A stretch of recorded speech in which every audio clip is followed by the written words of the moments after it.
কেউই ক্ষমতার প্রলোভন থেকে নিজেকে বিরত রাখতে পারে না।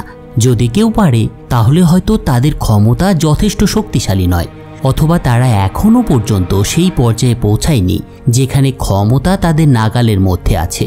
Hello and welcome to series stories. সবাই ভালো আছেন আশা করি। গত পর্বের শেষে আমরা দেখেছিলাম দুজন নারী ওয়ালের দুর্গের গেটে এসে দাঁড়িয়েছিল। এরা আসলে কারা ছিল? চলুন তাদের পরিচয়টা জানার মধ্য দিয়ে শুরু করি আজকের পর্বটা। এই যে দুজন এসেছিল এদের একজন ছিলেন সানসা স্টার্ক, যিনি জন স্নোর পালক পিতা এডওয়ার্ড স্টার্কের বড় মেয়ে ছিলেন। জন স্নো এখানে নাইট ওয়াচ হিসেবে চলে আসার পর অনেকগুলো ঘটনা একে একে ঘটে চলেছিল এই উইন্টারফেলে। রবার্ট ব্যারাথিয়ন এডওয়ার্ডের কাছে এসেছিলেন তার সহযোগিতা চাইতে। এটা আমরা দেখেছি এর আগের কোনো একটা পর্বে। যদিও এডওয়ার্ড স্টার্ক রবার্ট ব্যারাথিয়নের ডাকে সাড়া দিয়েছিলেন, কিন্তু এটাই তার জীবনের অন্যতম একটা ভুল সিদ্ধান্ত হয়ে দাঁড়িয়েছিল। এডওয়ার্ড স্টার্কের বড় মেয়ে সানসা স্টার্ক নিজেই এডওয়ার্ড স্টার্কের সঙ্গে কিংস ল্যান্ডিংয়ে গিয়েছিলেন। কিন্তু যদিও শুধু এডওয়ার্ডের যাওয়ার কথা ছিল, কিন্তু শেষ পর্যন্ত সানসা স্টার্ক তার বাবার সাথে কিংস ল্যান্ডিংয়ে যাওয়ারই সিদ্ধান্ত নিয়েছিলেন। এর অন্যতম কারণ ছিল সানসার উচ্চাভিলাষ। শৈশব থেকেই তার মধ্যে ছিল প্রবল ক্ষমতার প্রতি আকর্ষণ। রবার্ট ব্যারাথিয়নের ছেলে জেফ্রিকে বিয়ে করে রানী হওয়ার বাসনায় সানসা নিজের পরিবারের আপত্তিকেও উপেক্ষা করেছিলেন। রাজা রবার্ট ব্যারাথিয়নের মৃত্যুর পর সানসা তার ছেলে এবং মায়ের অর্থাৎ সার্সের মন জয় করার জন্য প্রচণ্ডভাবে চেষ্টা চালাতে শুরু করেন। কিন্তু সার্সেই নিজেও ছিলেন সিংহাসনের জন্য প্রতিযোগিতায় লিপ্ত একজন নারী, আর সে কারণেই সার্সেই যে কোনো সম্ভাব্য হুমকি দূরে রাখতেই চাইছিলেন। তিনি বুঝতে পেরেছিলেন সানসার উচ্চাভিলাষ সম্পর্কে, তাই সার্সেই ল্যানিস্টার কোনোভাবেই সেটা হতে দিতে চাইছিলেন না। এই লক্ষ্যে এডওয়ার্ড স্টার্কের বিরুদ্ধে তিনি শুরু করেছিলেন চক্রান্ত, এবং শেষ পর্যন্ত নিজের স্বামীকে হত্যা করতে সক্ষম হয়েছিলেন এই নারী। তবে এর জন্য তার অন্য কারোর ওপর এই মৃত্যুর দোষ চাপানোর প্রয়োজন ছিল, আর এক্ষেত্রে তিনি রবার্টের ভাই এডওয়ার্ডকে বেছে নিয়েছিলেন। তিনি তাকে হত্যাকারী হিসেবে অভিযুক্ত করেন, সেই সাথে সানসাকে ঠকিয়ে তার বাবাকে প্রকাশ্যে দোষ স্বীকার করাতেও রাজি করান এই সার্সেই ল্যানিস্টার। তবে তাকে এটাও প্রতিশ্রুতি দেন যে তিনি প্রাণে অন্তত রেহাই পাবেন। কিন্তু সার্সেই শেষ পর্যন্ত তার কথা রাখেননি। সানসার বাবার মৃত্যুদণ্ডের পর সানসার রাজকীয় জীবনের স্বপ্ন একেবারে দুঃস্বপ্নে পরিণত হয়েছিল। রাজপুত্র মানে সার্সেই ছেলে জেফ্রি ল্যানিস্টার তাকে শুধু মানসিকভাবেই নয়, শারীরিকভাবেও অত্যাচার করতে শুরু করে। তবে শুধুমাত্র স্টার্ক বংশের রক্ত ধরে রাখার জন্য সার্সেই সানসাকে কাছে রেখেছিলেন। কিন্তু রাজপুত্র পরবর্তীতে মার্গারেট টাইরেল নামে একটা মেয়ের প্রেমে পড়ে যায় এবং তাকে তার প্রকৃত রানী হিসেবে ঘোষণা করে, আর এতে সানসার সব আশা একেবারে শেষ হয়ে গিয়েছিল। কিন্তু সানসার মতো একটা মূল্যবান সম্পদকে কাছে রাখার নীতিতে চলা প্রকৃত ক্ষমতার অধিকারী হ্যান্ড অফ কিং টারউইন ল্যানিস্টার অর্থাৎ সার্সেইর বাবা সানসার বিয়ে দিয়ে দেন রাজপুত্রের কাকা বামন আকৃতির টিরিয়ন ল্যানিস্টারের সঙ্গে। এতে জেফ্রি টিরিয়নের ওপর অত্যাচার আরও বেড়ে যায়। যদিও সে আগে থেকেই তাকে গুরুত্বহীন হিসেবেই দেখত, কিন্তু তারপরেও এই ঘটনাটা টারউইন ল্যানিস্টারের উপরে জেফ্রির ক্ষোভকে অনেকটা বাড়িয়ে দিয়েছিল। কিন্তু এত সব কিছুর মধ্যেও চলছিল আর একটা খেলা। জেফ্রির এই অত্যাচার এবং দুঃসাহসের জন্য সে অজান্তেই মার্গেরির মায়ের ক্ষোভের কারণ হয়ে ওঠেন। মেয়েকে সে কোনোভাবেই এই উন্মাদ রাজপুত্রের সঙ্গে বিয়ে দিতে চাইছিলেন না। ফলে একদিন একটা অনুষ্ঠানে জেফ্রির মদের পাত্রে বিষ মিশিয়ে দেন মার্গেরি। ফলে সেদিন মারা যায় জেফ্রি ল্যানিস্টার। কিন্তু দুর্ভাগ্যের বিষয় হলো এর দায় গিয়ে পড়ে টিরিয়ন ল্যানিস্টারের উপর। এদিকে চতুর মাস্টার অব কয়েন খ্যাত লিটল ফিঙ্গার এই বিশৃঙ্খলার সুযোগ নেন এবং অভিজাত বংশের রক্তধারী সানসাকে নিজের নিয়ন্ত্রণাধীন হারেনহালে পাঠানোর ব্যবস্থা করেন। যদিও সেই হারেনহাল দুর্গ সানসার খালা শাসন করতেন এবং তিনি বয়সের কারণে অনেকটা দুর্বল হয়ে পড়েছিলেন। ফলে লিটল ফিঙ্গার একদিন তাকে হত্যা করেন। এটা ছিল লিটল ফিঙ্গারের নিখুঁত একটা পরিকল্পনা। সানসার খালাকে হত্যা করার পর লিটল ফিঙ্গার তার মৃত্যুর ব্যাপারে নিখুঁতভাবে মিথ্যে বলেন সানসা স্টার্ককে, আর এটা করার একমাত্র কারণ ছিল লিটল ফিঙ্গার যাতে সহজেই হারেনহালের দখল নিতে পারেন। কিন্তু নিজের ক্ষমতা আরও বাড়ানোর উদ্দেশ্যে লিটল ফিঙ্গার সানসার বিয়ে ঠিক করেন র্যামসে বোল্টনের সঙ্গে। র্যামসে বোল্টন হচ্ছে গেম অফ থ্রোনস সিরিজের অন্যতম নৃশংস এবং ভয়ঙ্কর একটা চরিত্র। সে ছিল রোজ বোল্টনের অবৈধ সন্তান। প্রথমে র্যামসে বোল্টনের নাম ছিল র্যামসে স্নো, পরবর্তীতে রোজ তাকে বৈধতা দিয়ে বোল্টন পদবি দেন এবং উইন্টারফেলের লর্ড বানান। জীবন্ত মানুষকে চামড়া ছাড়িয়ে মারার জন্য বিখ্যাত ছিল এই র্যামসে বোল্টন।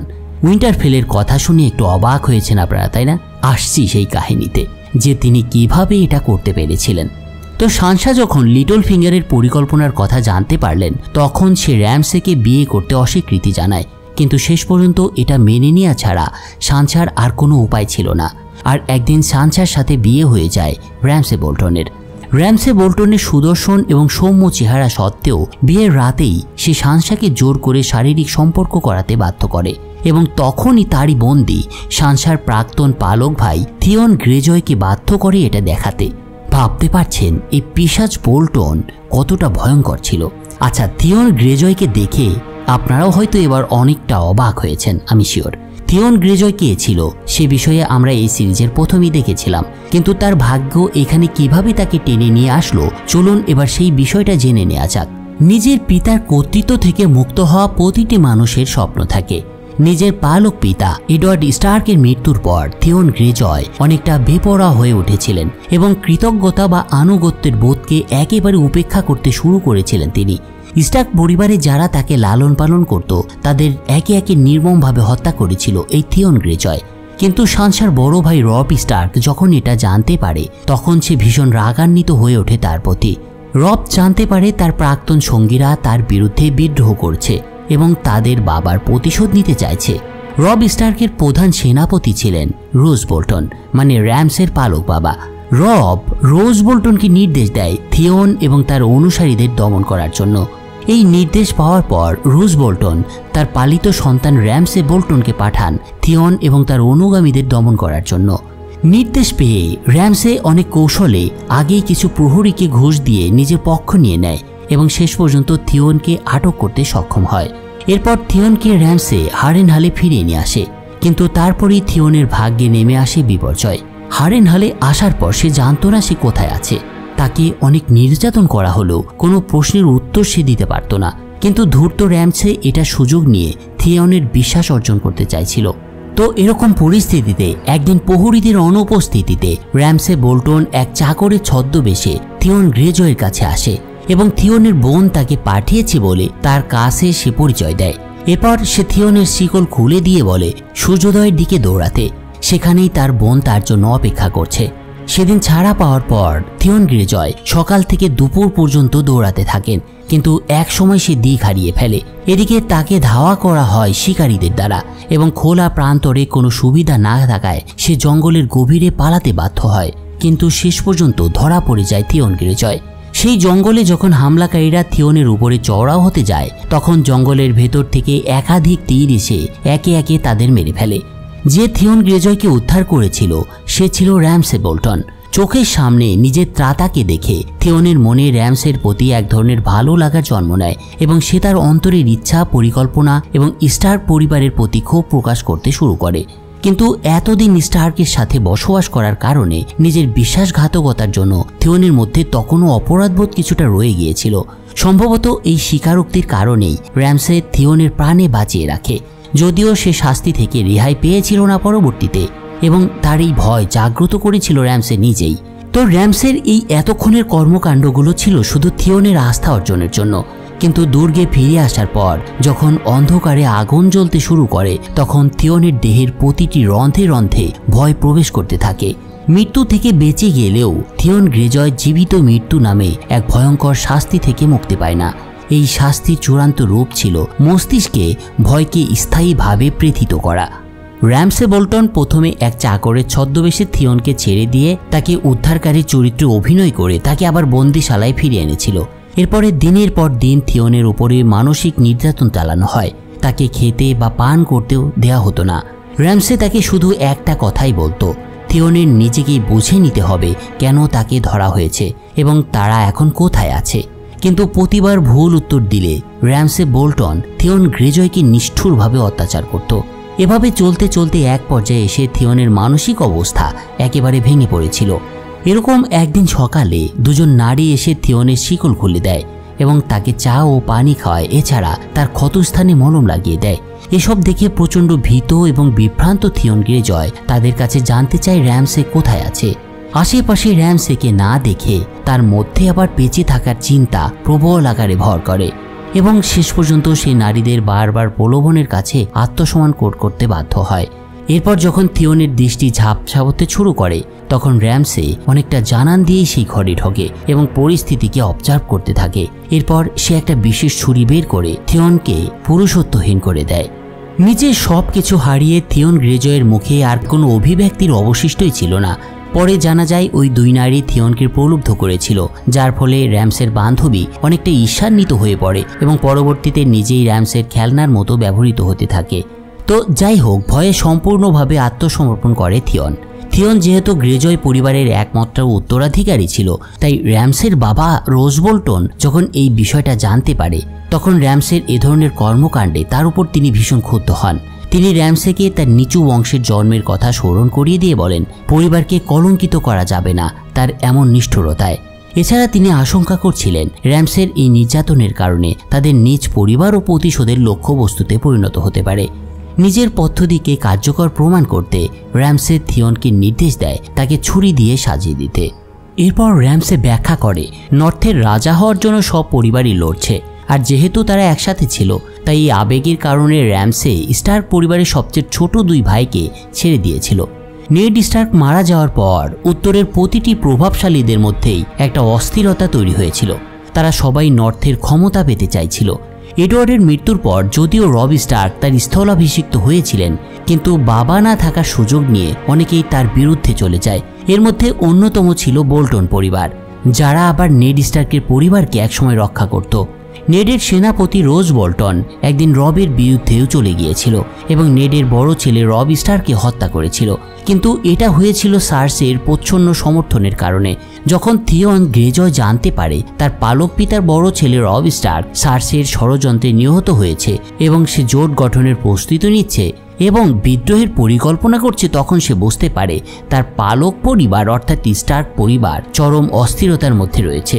তবে মারা যাওয়ার আগে রবের ভূমিকা গেম অফ থ্রোনসে কোনোভাবেই ফেলে দেওয়ার মতো ছিল না। নেডের মৃত্যুর পর রব স্টার্ক তার সামরিক কৌশল এবং রাজকীয় ব্যক্তিত্বের মাধ্যমে খুব দ্রুতই উত্তরাঞ্চলের উত্তরাধিকারীর স্থান নিশ্চিত করে ফেলেছিলেন। তার প্রধান উদ্দেশ্য ছিল পিতা হত্যার প্রতিশোধ নেওয়া এবং ল্যানিস্টার পরিবারকে শেষ করে দেয়া। তবে একটা শক্তিশালী জোট গঠন করার জন্য তাদের প্রয়োজন ছিল উত্তরের একাধিক জমিদারদের সমর্থন। এজন্য তাদের বিভিন্ন জায়গায় যেতে হতো। এভাবে একদিন পথে তাদের পার হতে হয় ট্রাইডেন্ট নদী। এই ট্রাইডেন্ট নদীর উপর নির্মিত সেতু রক্ষা করছিলেন রিভারবেনের লর্ড, যিনি অতীতে থিওনের পরিবারের সঙ্গে কিছুটা বিরোধেও জড়িয়েছিলেন। সময় ও ভৌগোলিক সীমাবদ্ধতার কারণে এবং রব নিজে কমান্ডার হওয়ায় সে নিজে আলোচনায় যেতে পারছিল না, তাই তার মা একাই আলোচনায় যেতে বাধ্য হয়। তিনি যখন রিভারবেন দুর্গে এসে পৌঁছান তখন দেখা যায় 90 বছর বয়সী রিভারবেনের লর্ড তার 8 জন স্ত্রী নিয়ে বসে আছেন। এছাড়া তার 23 জন ছেলে এবং 7 জন মেয়েও ছিল। তার বংশধরদের সঠিক সংখ্যা জানা না গেলেও তিনি প্রায় একাই এই গোটা দুর্গটা পরিচালনা করতেন। প্রয়াত নেডের স্ত্রীর অনুরোধ শুনে রিভারবেনের লর্ড তাকে নদী পার হওয়ার অনুমতি দেন, তবে সাথে একটা শর্ত জুড়ে দেন যে রবকে তার মেয়েকে বিয়ে করতে হবে এবং তার এক ছেলেকে নাইটহুড উপাধি দিতে হবে, যাতে তিনি অভিজাত শ্রেণীতে প্রবেশ করার সুযোগ পান। এই প্রস্তাবে বিকল্প কোনো উপায় না থাকায় বাধ্য হয়ে শেষ পর্যন্ত সব শর্ত মেনে নেওয়া হয়। ট্রাইডেন্ট নদী পার হওয়ার পর তারা একাধিক ল্যানিস্টার শিবিরে আকস্মিক হামলা চালাতে থাকে এবং মূল শিবিরে হামলা দিয়ে সার্সেইয়ের ভাইকে একসময় বন্দী করে ফেলে। এর কিছুদিন পর উত্তরের সব জমিদাররা একত্রিত হয়ে এই তরুণ নেতার পক্ষে অবস্থান নেন, আর একই সাথে রব স্টার্ক আনুষ্ঠানিকভাবে উত্তরাঞ্চলের রাজা হয়ে ওঠেন এবং গোয়েন্দাদের মাধ্যমে বার্তা পাঠিয়ে দেন যে 7 রাজ্যের রাজা যেন উত্তর ছেড়ে দেয় এবং তার 2 বোন ও বাবার মৃতদেহ ফেরত দেয়। এখানে আসলে 2 বোন বলতে সানসা এবং আরিয়া স্টার্কের কথাই বলা হয়েছে। তবে পরবর্তীতে একটা যুদ্ধে রব স্টার্ক এক চিকিৎসকের প্রেমে পড়ে যায়। একজন মর্যাদা সম্পন্ন রাজপুত্রের জন্য এটা ছিল একেবারেই অপ্রত্যাশিত একটা ব্যাপার, কারণ রবের মতো একজন উচ্চ পর্যায়ের মানুষের উচিত ছিল রাজনৈতিক সুবিধার্থে বিবাহ বন্ধনে আবদ্ধ হওয়া, কিন্তু সেটা নিজ ইচ্ছা অনুযায়ী নয়। রিভারবেনের লর্ডের মেয়ের সঙ্গে বাগদান থাকা সত্ত্বেও রব স্টার্ক নিজের পছন্দ বেছে নেওয়ার কারণে তার মা তাকে চুক্তি ভাঙার অনুমতি দিয়েছিল। এভাবে একদিন রাতে তাদের বিবাহ সম্পন্ন হয়, যা কিছু আনুগত্যের দোলাচালের সৃষ্টি করে। কিন্তু রিভারবেনের লর্ডের সাথে হওয়া চুক্তিটা তাকে পূরণ করতেই হতো। সেজন্য রবের মা তার অবিবাহিত ভাইকে এই পরিবারের বিয়ের জন্য প্রস্তাব দেন এই লর্ডের কাছে। কিন্তু রিভাররানের লর্ড ল্যানিস্টারদের সাথে গোপন ষড়যন্ত্র এবং প্ররোচনায় লিপ্ত ছিলেন। প্রতারিত মনে করা রিভাররানের লর্ড এবং কিছু অসন্তুষ্ট অনুগতরা একদিন একত্রিত হয়ে রবের বিরুদ্ধে লড়ার জন্য প্রস্তুতি নিয়েছিল। তবে একই সাথে রবের চাচার সাথে নিজের মেয়েকে বিবাহের প্রস্তাব মেনেও নিয়েছিল এই রিভাররানের লর্ড। কিন্তু চাচার বিবাহ অনুষ্ঠানে একটা ভয়ঙ্কর ম্যাসাকার ঘটে যায়। পুরো অনুষ্ঠান স্থল রক্ত স্নানে পরিণত হয়। যে ভাইয়ের সঙ্গে তারা একত্রিত বড় হয়েছে তাকে নির্মমভাবে হত্যা করা হয় এবং ক্ষমতার মোহে আচ্ছন্ন রব নিজের পথ হারিয়ে ফেলেন। মূলত তারপর থেকেই রব স্টার্কের জীবনের পতন শুরু হয়েছিল, আর তারই পরিণতি বরণ করতে হয়েছিল তাকে জীবন দেওয়ার মাধ্যমে। যা হোক, এদিকে তখনও র্যামসের হাতে ভীত থিয়ন একটা কুকুরের খাঁচায় বন্দী ছিল। কিন্তু একদিন থিয়নের বোন তাকে উদ্ধার করতে জীবনের ঝুঁকি নেয়। কিন্তু থিয়ন এতটাই ভয়ে ছিল যে তখনও থিয়ন গ্রেজয় বিশ্বাস করতে পারছিল না এটা র্যামসের কোনো ফাঁদ। আর তার আশঙ্কা সত্যি করতে যেন র্যামসে বোল্টন তার সৈন্যদের নিয়ে সেদিন সেখানে উপস্থিত হয়। এ সময় দুটো গ্রুপ নিজেদের মধ্যে লড়াই শুরু করে। পালানোর একটা সম্ভাবনা থাকলেও সংকীর্ণ স্থানে সংঘর্ষে উভয় পক্ষেই বড় ক্ষতির সম্মুখীন পড়ে যায়। আর চরম ভয়ে থিয়ন তার বোনের হাত কামড়ে দিয়ে আবার খাঁচায় ফিরে আসে। এই অচল অবস্থার মধ্যে র্যামসে ভয়ঙ্কর কুকুরগুলো তার খাঁচা থেকে ছেড়ে দিয়েছিল। ফলে তার বোন বাধ্য হয়ে তার ভাইকে অর্থাৎ থিয়ন গ্রেজয়কে তার সাথে না নিয়েই ফিরতি পথ ধরে। এখানেই পরবর্তীতে থিয়ন দেখতে পেয়েছিল সদ্য র্যামসের সাথে বিয়ে হয়ে আসা সানসা স্টার্কের উপরে র্যামসে বোল্টন কি নিষ্ঠুর নির্যাতন চালাচ্ছে। প্রতিদিন সানসা থিয়নকে অনুরোধ করত তাকে সাহায্য করতে, কিন্তু সে তো জানতো না থিয়ন নিজেই এখানে বন্দী ছিল। তার আচরণ দেখেও অন্তত সেটাই মনে হতো। কিন্তু অবশেষে একদিন তার অতীতের স্মৃতি থিয়ন গ্রেজয়ের অন্তরে কিছুটা নাড়া দেয় এবং সে আর সহ্য করতে পারে না সানসার কষ্টগুলো। এভাবে একদিন র্যামসের অনুপস্থিতিতে থিয়ন দেখতে পায় র্যামসের প্রেমিকা সানসার প্রাণনাশের হুমকি দিচ্ছে। অপরাধ বোধে দগ্ধ থিয়ন গ্রেজয় অবশেষে নিজের সহ্যের সীমা ছাড়িয়ে যান সেদিন এবং র্যামসের প্রেমিকাকে খুন করে সেখান থেকে সানসা স্টারকে নিয়ে পালিয়ে যায়। সানসার পালানোর কারণে রোজ বোল্টন র্যামসেকে দোষারোপ করতে শুরু করেছিল, কারণ সানসা ছিল অভিজাত পরিবারের একজন সদস্য। যদি তার সাথে র্যামসের সন্তান হতো তবে সেটা অনেক বেশি গ্রহণযোগ্যতা পেত সকলের কাছে। যেহেতু সানসা তখন পালিয়ে গিয়েছিল তাই আর অভিজাত সন্তান পাওয়া সম্ভব ছিল না এই রোজ বোল্টনের, এবং তার উত্তরাধিকারও নিশ্চিত ছিল না। এদিকে র্যামসের হাত থেকে বাঁচতে থিয়ন গ্রেজয় সিদ্ধান্ত নেয় নদী পার হওয়ার। এরপর একাই সে শিকারীদের ভুল পথে নিয়ে যায়। তবে সে জানত না র্যামসের কুকুরগুলো তখনও সানসার গন্ধ চিনতে সক্ষম ছিল এবং তারা তাদের খুঁজেও পায় একসময়। কিন্তু সেই অসহায় মুহূর্তে সানসার মায়ের প্রাক্তন প্রহরী সময় মতো তাদের সামনে এসে তাদেরকে রক্ষা করে এবং অনুশোচনায় দগ্ধ থিয়ন গ্রেজয় অবশেষে সিদ্ধান্ত নেয় তার বোনের পাশে থেকে যাওয়ার। এরপর সানসা স্টার্ক, থিয়ন গ্রেজয় এবং সেই প্রহরী মিলে ব্ল্যাক ক্যাসলে যায় জন স্নোর খোঁজে, যেটা আমরা এই পর্বের শুরুতেই দেখতে পেয়েছিলাম। এদিকে সানসার পালায়নের কারণে রোজ বোল্টন চিন্তিত ছিলেন জন স্নো এর প্রতিশোধ নিতে নিশ্চিত আসবে। তাই র্যামসে তার বাবাকে বলে ব্ল্যাক ক্যাসলে গিয়ে জন স্নোকে হত্যা করতে এবং এভাবেই এই হুমকিটা সে দূর করতে পারে। কিন্তু র্যামসের বাবা রোজ বোল্টন জানতেন নাইট ওয়াচের লর্ড কমান্ডারকে হত্যা করলে সব অভিযাত্রা তাদের বিরুদ্ধে চলে যাবে, তাই তিনি এই পরিকল্পনা বাতিল করেন। ঠিক তখনই এক রক্ষী তাদের কাছে এসে দাঁড়ায় রোজ বোল্টনের স্ত্রী আর একটা পুত্র সন্তানের জন্ম দিয়েছে, যেটার অর্থ ছিল বোল্টন পরিবার এখন একটা বৈধ উত্তরাধিকার পেয়ে গিয়েছে। এবং বাস্তবতা হলো র্যামসে একজন উপপত্নী সন্তান হয়, সে এখন আর তার পিতার উত্তরাধিকারে নির্ভর করতে পারছে না। এই খবরটা শোনার পরে র্যামসে বোল্টন খুব ভালোভাবেই বুঝতে পেরেছিল, ফলে ভয়ঙ্কর একটা সিদ্ধান্ত নেয় র্যামসে। সে সাথে সাথেই রোজ বোল্টনকে সেখানেই হত্যা করে। তারপর সে গিয়ে পৌঁছায় সদ্য জন্ম নেওয়া সেই শিশুটির কাছে। আর বোঝাই যাচ্ছিল এরপরে র্যামসে বোল্টন কি করতে চাইছিল সেই শিশুটির সাথে। উত্তরাধিকার সূত্রে কিং অফ নর্থ হওয়ার পর থেকে জন স্নো যখন ওয়াইল্ডিংদের প্রাচীরের ওপারে নিয়ে এসেছিলেন, তখন যারা তার বিরোধিতা করত তাদের মধ্যে কিছু পরিবার র্যামসের সঙ্গে জোট বাঁধতেও শুরু করে দিয়েছিল।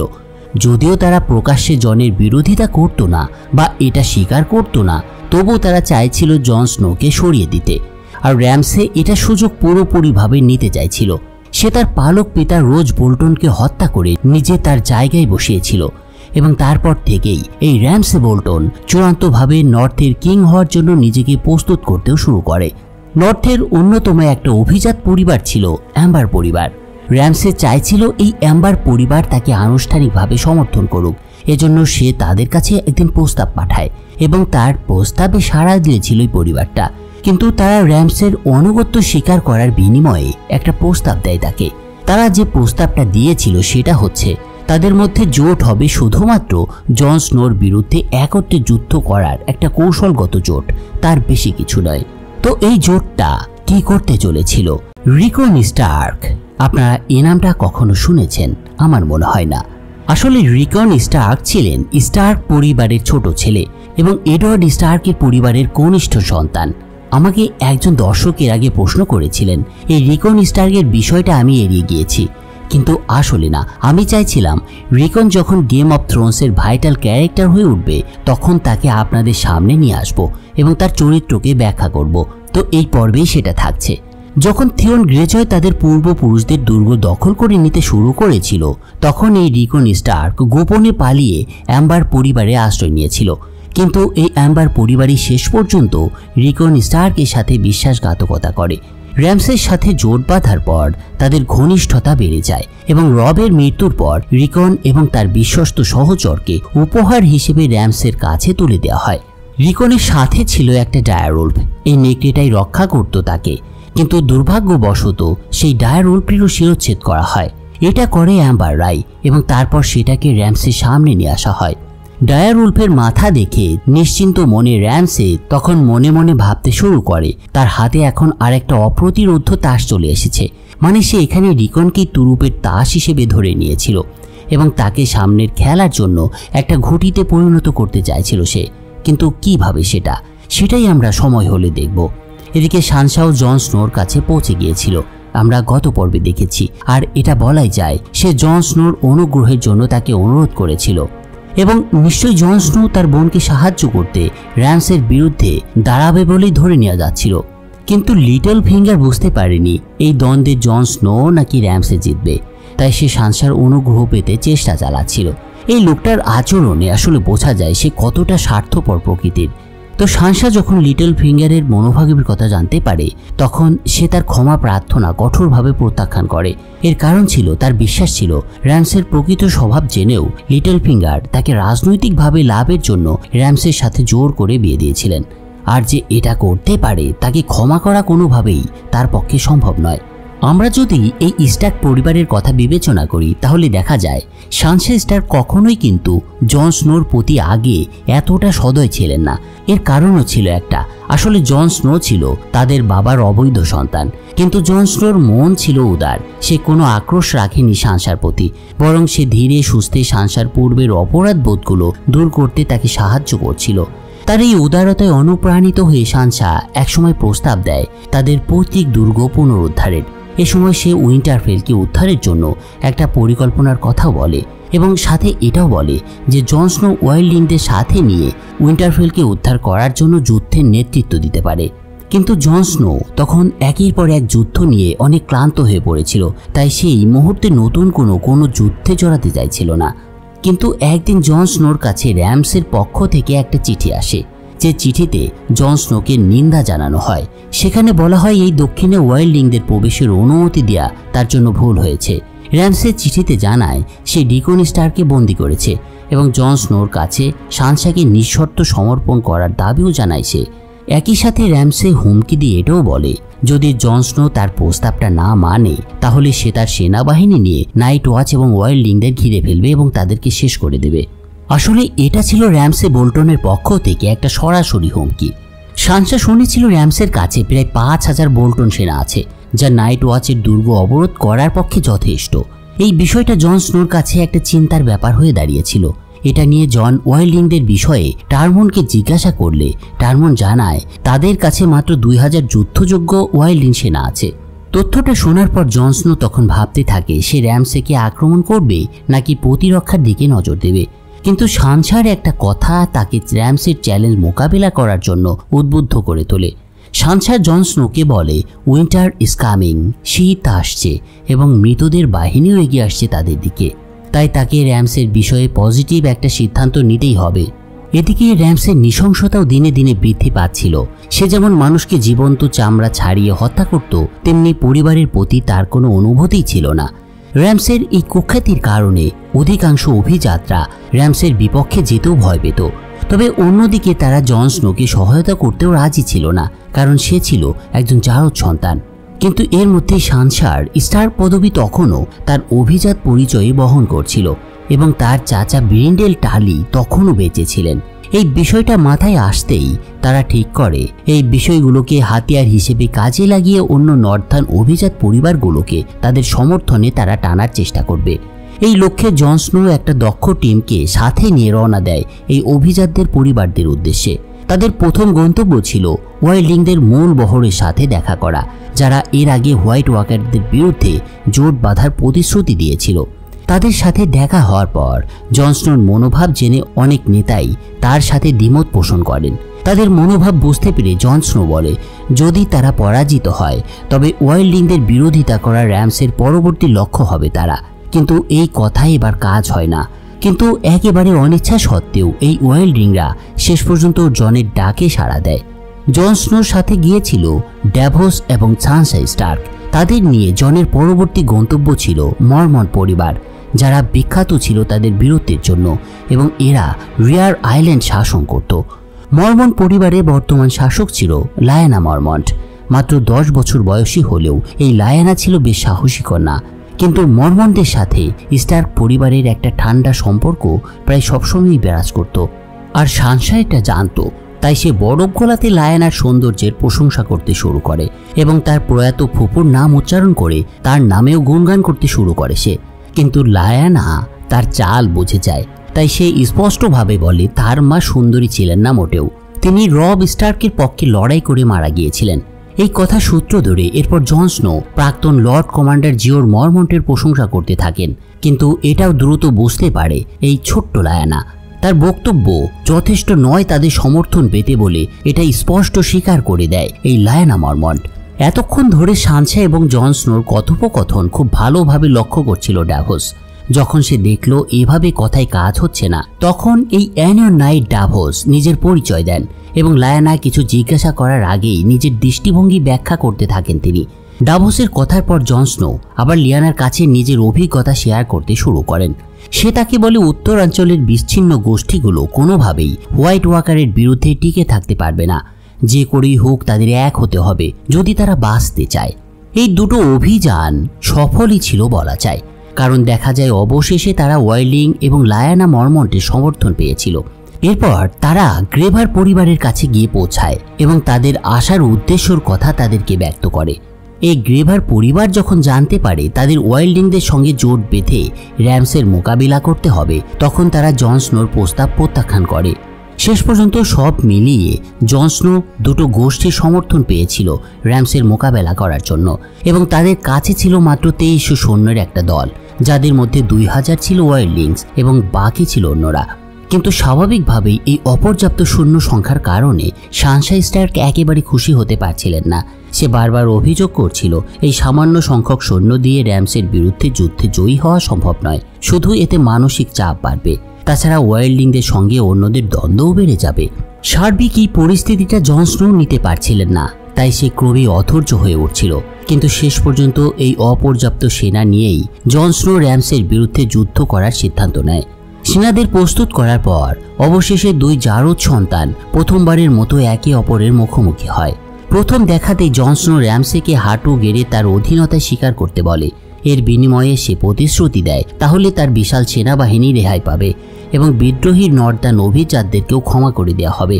জন স্নোর এ ধরনের চ্যালেঞ্জ স্বাভাবিকভাবেই একেবারে প্রত্যাশিত ছিল না র্যামসের কাছে, তাই র্যামসে সরাসরি এটা প্রত্যাখ্যান করে এবং উল্টো জানায় তার সেনাবাহিনী নিজেই এই বিরোধীদের পরাজিত করতে পারবে। এরপর র্যামসে তার সৈন্যদের আদেশ দেয় রিকনের ডায়ার উল্পের মাথা প্রদর্শন করতে। এই বিষয়টা দেখার পর সানসার প্রতিশোধী স্পৃহা আরও বাড়িয়ে তোলে। আর বলাই বাহুল্য, সেদিনের প্রাথমিক আলোচনায় একেবারেই ভেস্তে যায় এবং দুই পক্ষই আনুষ্ঠানিকভাবে যুদ্ধের জন্য প্রস্তুত হয়। পরদিন যুদ্ধ শুরুর আগে অ্যানিয়ন নাইট ড্যাভোস এবং টারমন্ড অনেকটা সাবধানে প্রস্তুতি নিতে শুরু করেছিলেন।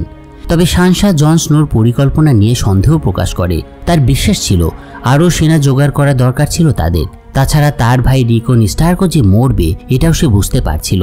কিন্তু জন স্নো সব সময় নৈতিকতা এবং আনুগত্যকে সবচেয়ে বেশি গুরুত্ব দিত। তাই এবার সে তাদের ভাইকে বাঁচানোর প্রশ্নে একটু দ্বিধা করে না। একই সাথে জন স্নো আরেকটা কথাও বলে, যেহেতু মেলিসান্থে এই বৈঠকে ছিলেন না, তাই জন স্নো অন্যদেরকে স্পষ্টভাবে জানিয়ে দেন যদি সে মারা যায় এই যুদ্ধে তবে তাকে যেন পুনরুজ্জীবিত করা না হয়। দৈত্য, ওয়াইল্ডিং এবং বীর যোদ্ধা সব মিলিয়ে নানা বয়স ও প্রশিক্ষণে বৈচিত্র্যপূর্ণ এই বাহিনী কখনোই এর আগে একসঙ্গে লড়াই করেনি। আর তাদের নেতৃত্বে ছিল নাইট ওয়াচের একজন কমান্ডার জন স্নো।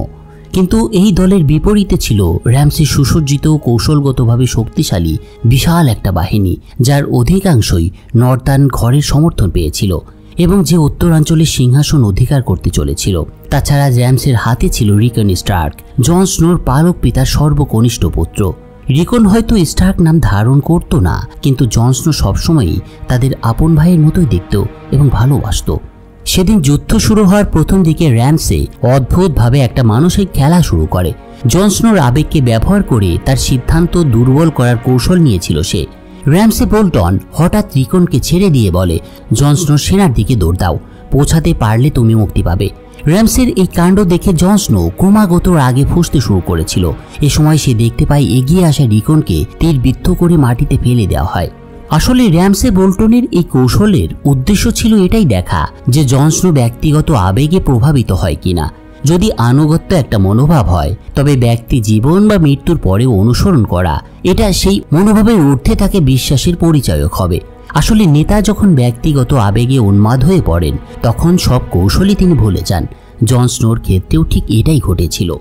রিকনের মৃত্যুর পর জন স্নো যখন সব ভুলে র্যামসের দিকে এগিয়ে যাচ্ছিল তখন র্যামসের তীরন্দাজরা জন স্নোকে তার ঘোড়া থেকে ছিটকে ফেলে দেয়, যা তাদের দূরপাল্লার তীর ছোড়ার দক্ষতাকে আবারও প্রমাণ করে। কিছুক্ষণ পর উঠে দাঁড়ানোর পর জন স্নো দেখতে পায় তার ঘোড়া সওয়ার বাহিনী সামনে ছুটে চলেছে।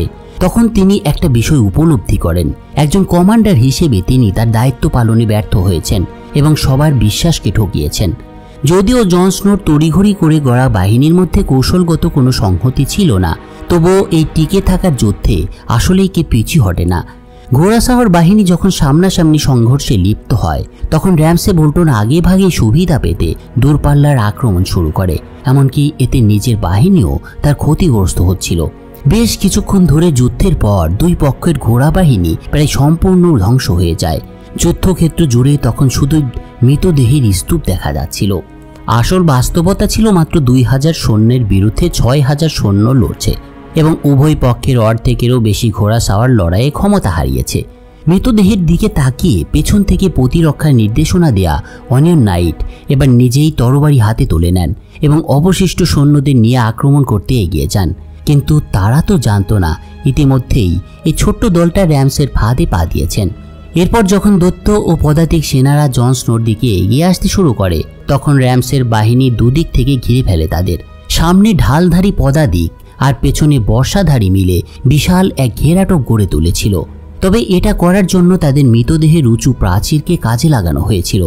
আবারও আবেগের বশে ভুল সিদ্ধান্তে সবাই ফাঁদে পা দিয়েছিল। বর্ষার প্রাচীর ধীরে ধীরে সামনে এগোতে থাকে এক সময়, আর চারদিক থেকে ঘেরাও ছোট হতে থাকে।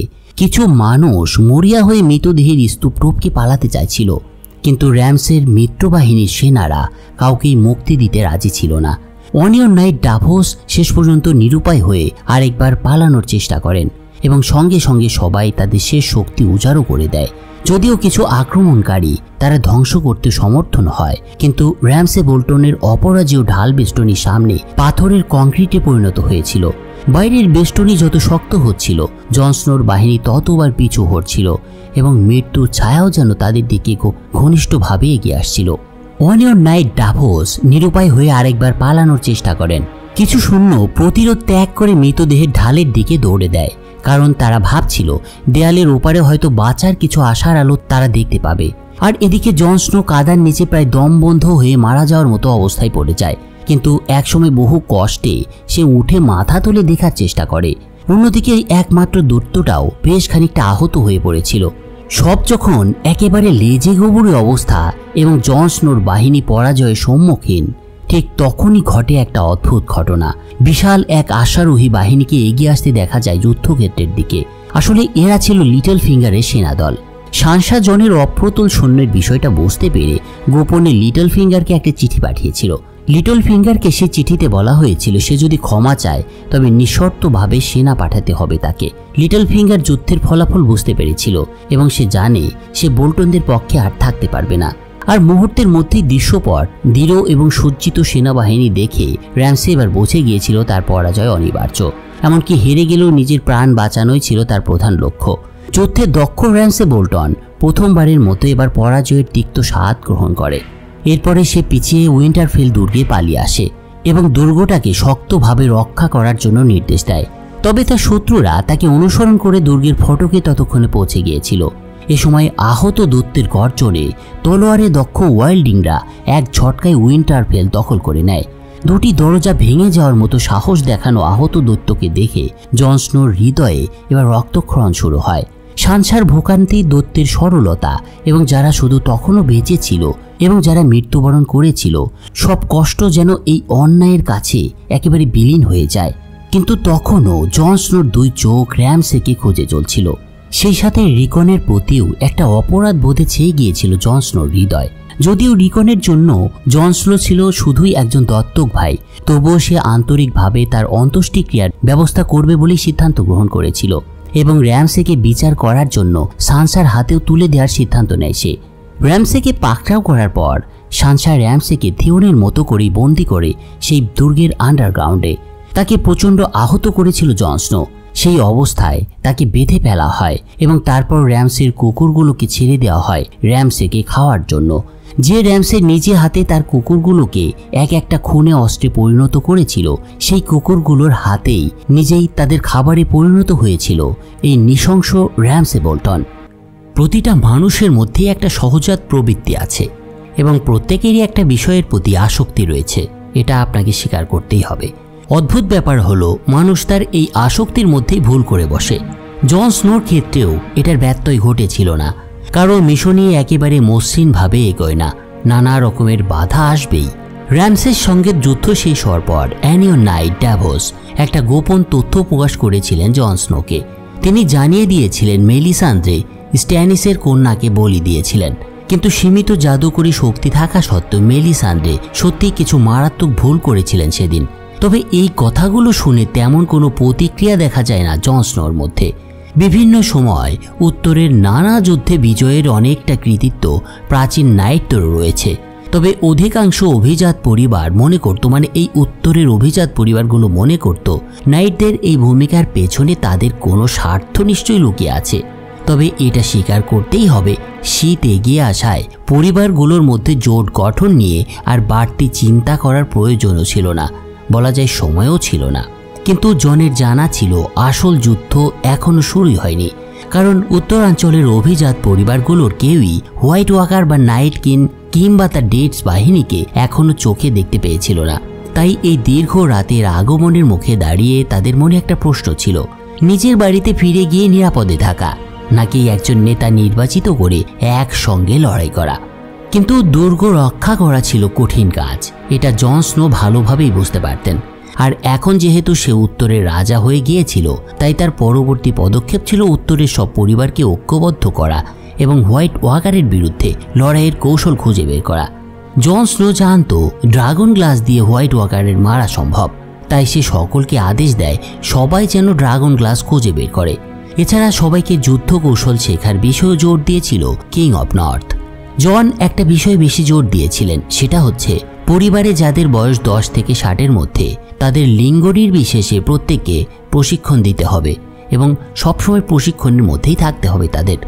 অন্যদিকে নাইট কিং, যাকে শীতের আগমনের দূত বলা হতো, সে ইতিমধ্যেই 10,000-এরও বেশি মৃত সৈন্য নিয়ে তার বিশাল একটা ডেড বাহিনী তৈরি করে ফেলেছিল এবং তারা এগিয়ে আসছিল গ্রেট ওয়ালের দিকে, অর্থাৎ মানব জাতির শেষ প্রতিরক্ষা প্রাচীরের দিকে। জন স্নো, যে এখন প্রাচীরের পাদদেশে অবস্থিত উত্তরের রাজা হিসেবে অধিষ্ঠিত হয়েছিল, সে প্রতিটি মানুষের জন্য প্রশিক্ষণ আরও কঠিন করে তুলেছিল। এরকম একদিন জন স্নো ড্রাগন গ্লাসের রানী ডেনেরিসের প্রধান উপদেষ্টা টিরিয়ন ল্যানিস্টারের থেকে একটি চিঠি হাতে পায়।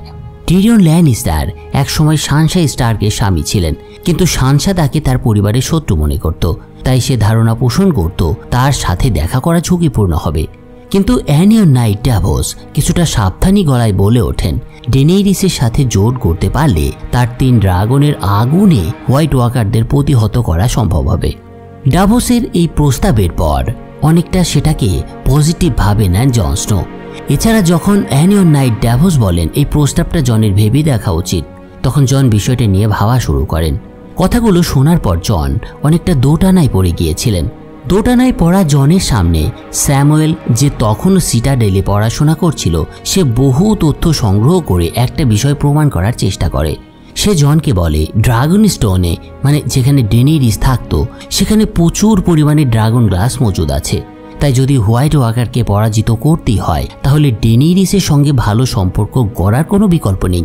এই তথ্যটা জানার পর জন সিদ্ধান্ত নেয় সে ডেনেইরিসের সাথে দেখা করতে যাবে। কিন্তু এদিকে যখন সবাই জানতে পারে ডেনেইরিসের 3টি ড্রাগন আছে এবং সে টিরিয়নের সাথে জোট করেছে, তখন সবাই দৃঢ়ভাবে এই সাক্ষাতের বিরোধিতা করতে থাকে। কিন্তু যখন সানসা শুনতে পায় যে সে উত্তরের শাসন করতে পারবে, তখন আর বিরোধিতা দেখায়নি সানসা, বরং নিঃশব্দে সম্মতি দিয়ে দেয় সে। এরপর একদিন জন স্নো এবং অ্যানিয়ন নাইট ড্যাভোস ড্রাগনস্টোনের দিকে রওনা হন টারগারিয়ান রাজবংশের শেষ বংশধর ডেনেইরিসের সাথে সাক্ষাৎ করতে। কয়েকদিনের যাত্রার পর ড্রাগনস্টোনে আসার পর ডেনেইরিসের প্রকাণ্ড ড্রাগন দেখে জনের আত্মা কেঁপে ওঠে, কারণ সে আগে এ ধরনের পরিস্থিতির মুখোমুখি হয়নি। যা হোক, সেখানে টিরিয়ন ল্যানিস্টার তাদেরকে স্বাগত জানায়। এরপর সে জনকে নিয়ে আসে দরবার হলে। সেখানে উভয় পক্ষের পরিচয়ের পর মিসান্দি বলে জন এবং তার সঙ্গীদের অস্ত্র জমা দিতে হবে এবং তাদের জাহাজটিও রেখে দেওয়া হবে এখানে। তবে টিরিয়নের সঙ্গে পূর্বের বন্ধুত্বের কারণে কিছু পুরনো স্মৃতিচারণের মাধ্যমে জন এবং টিরিয়ন ল্যানিস্টারের মধ্যে বেশ কিছু সংশয় কেটে যায়। এই অস্বস্তিকর পরিচয় পর্বের পর অ্যানিয়ন নাইট জোর দিয়ে বলেন উত্তরের রাজার গুরুত্ব ঠিক কতটা, তাই তার সাথে এ ধরনের আচরণ শোভনীয় নয়। কিন্তু ডেনেইরিসের চোখে কোনো পরিবারই আলাদা ছিল না, বিশেষ করে তার সাথে পূর্বে যেগুলো হয়েছিল সেটা সে কোনোভাবেই ভুলতে পারত না। সে চাইতো সবাই তার কাছে মাথা নত করুক, কারণ সে টারগারিয়ানের বংশধর। ডেনেইরিসের বিশ্বাস ছিল পুরনো প্রজন্মের করা আনুগত্যের শপথগুলোর প্রভাব দীর্ঘস্থায়ী হবে। তবে কিছুক্ষণের মধ্যেই ডেনেইরিস তার কঠোর মনোভাব ত্যাগ করেন। অন্যদিকে জন ও ডেনেইরিসের সাথে যা ঘটেছে তার জন্য ভুল স্বীকার করে। জনের এই মানসিকতা দেখে ডেনেইরিস তার মধ্যে একটা নতুন দৃষ্টিভঙ্গি খুঁজে পান। যদিও জন ভুল স্বীকার করলেও তখনও হাঁটু গেড়ে আনুগত্য স্বীকার করতে রাজি ছিলেন না। কিন্তু সেটাকে পাশ কাটিয়ে ডেনেইরিস টারগারিয়ান জনের কাছে সরাসরি এবার জানতে চায় তার এখানে আসার আসল উদ্দেশ্যটা কি। ডেনেইরিসের কথার প্রেক্ষিতে জন যখন তাদের পারস্পরিক সাহায্যের প্রয়োজনীয়তা তাকে বোঝাতে শুরু করে, তখন ডেনেইরিসের মনে হয় জন হয়তো তাকে অবমূল্যায়ন করছে। কিন্তু জন জানতো ডেনেইরিস পাগল নন এবং তিনি নিরাপরাধ মানুষদের কষ্ট দিতে চান না। এ কারণেই সে আয়রন থ্রোন আক্রমণ করেননি। কিন্তু এসব এখন গৌণ। জন বলতে থাকে সামনে তাদের আরও বড় শত্রু অপেক্ষা করে রয়েছে। এরপর সে হোয়াইট ওয়াকারদের বিষয়ে বর্ণনা করতে শুরু করে ডেনেইরিসের কাছে।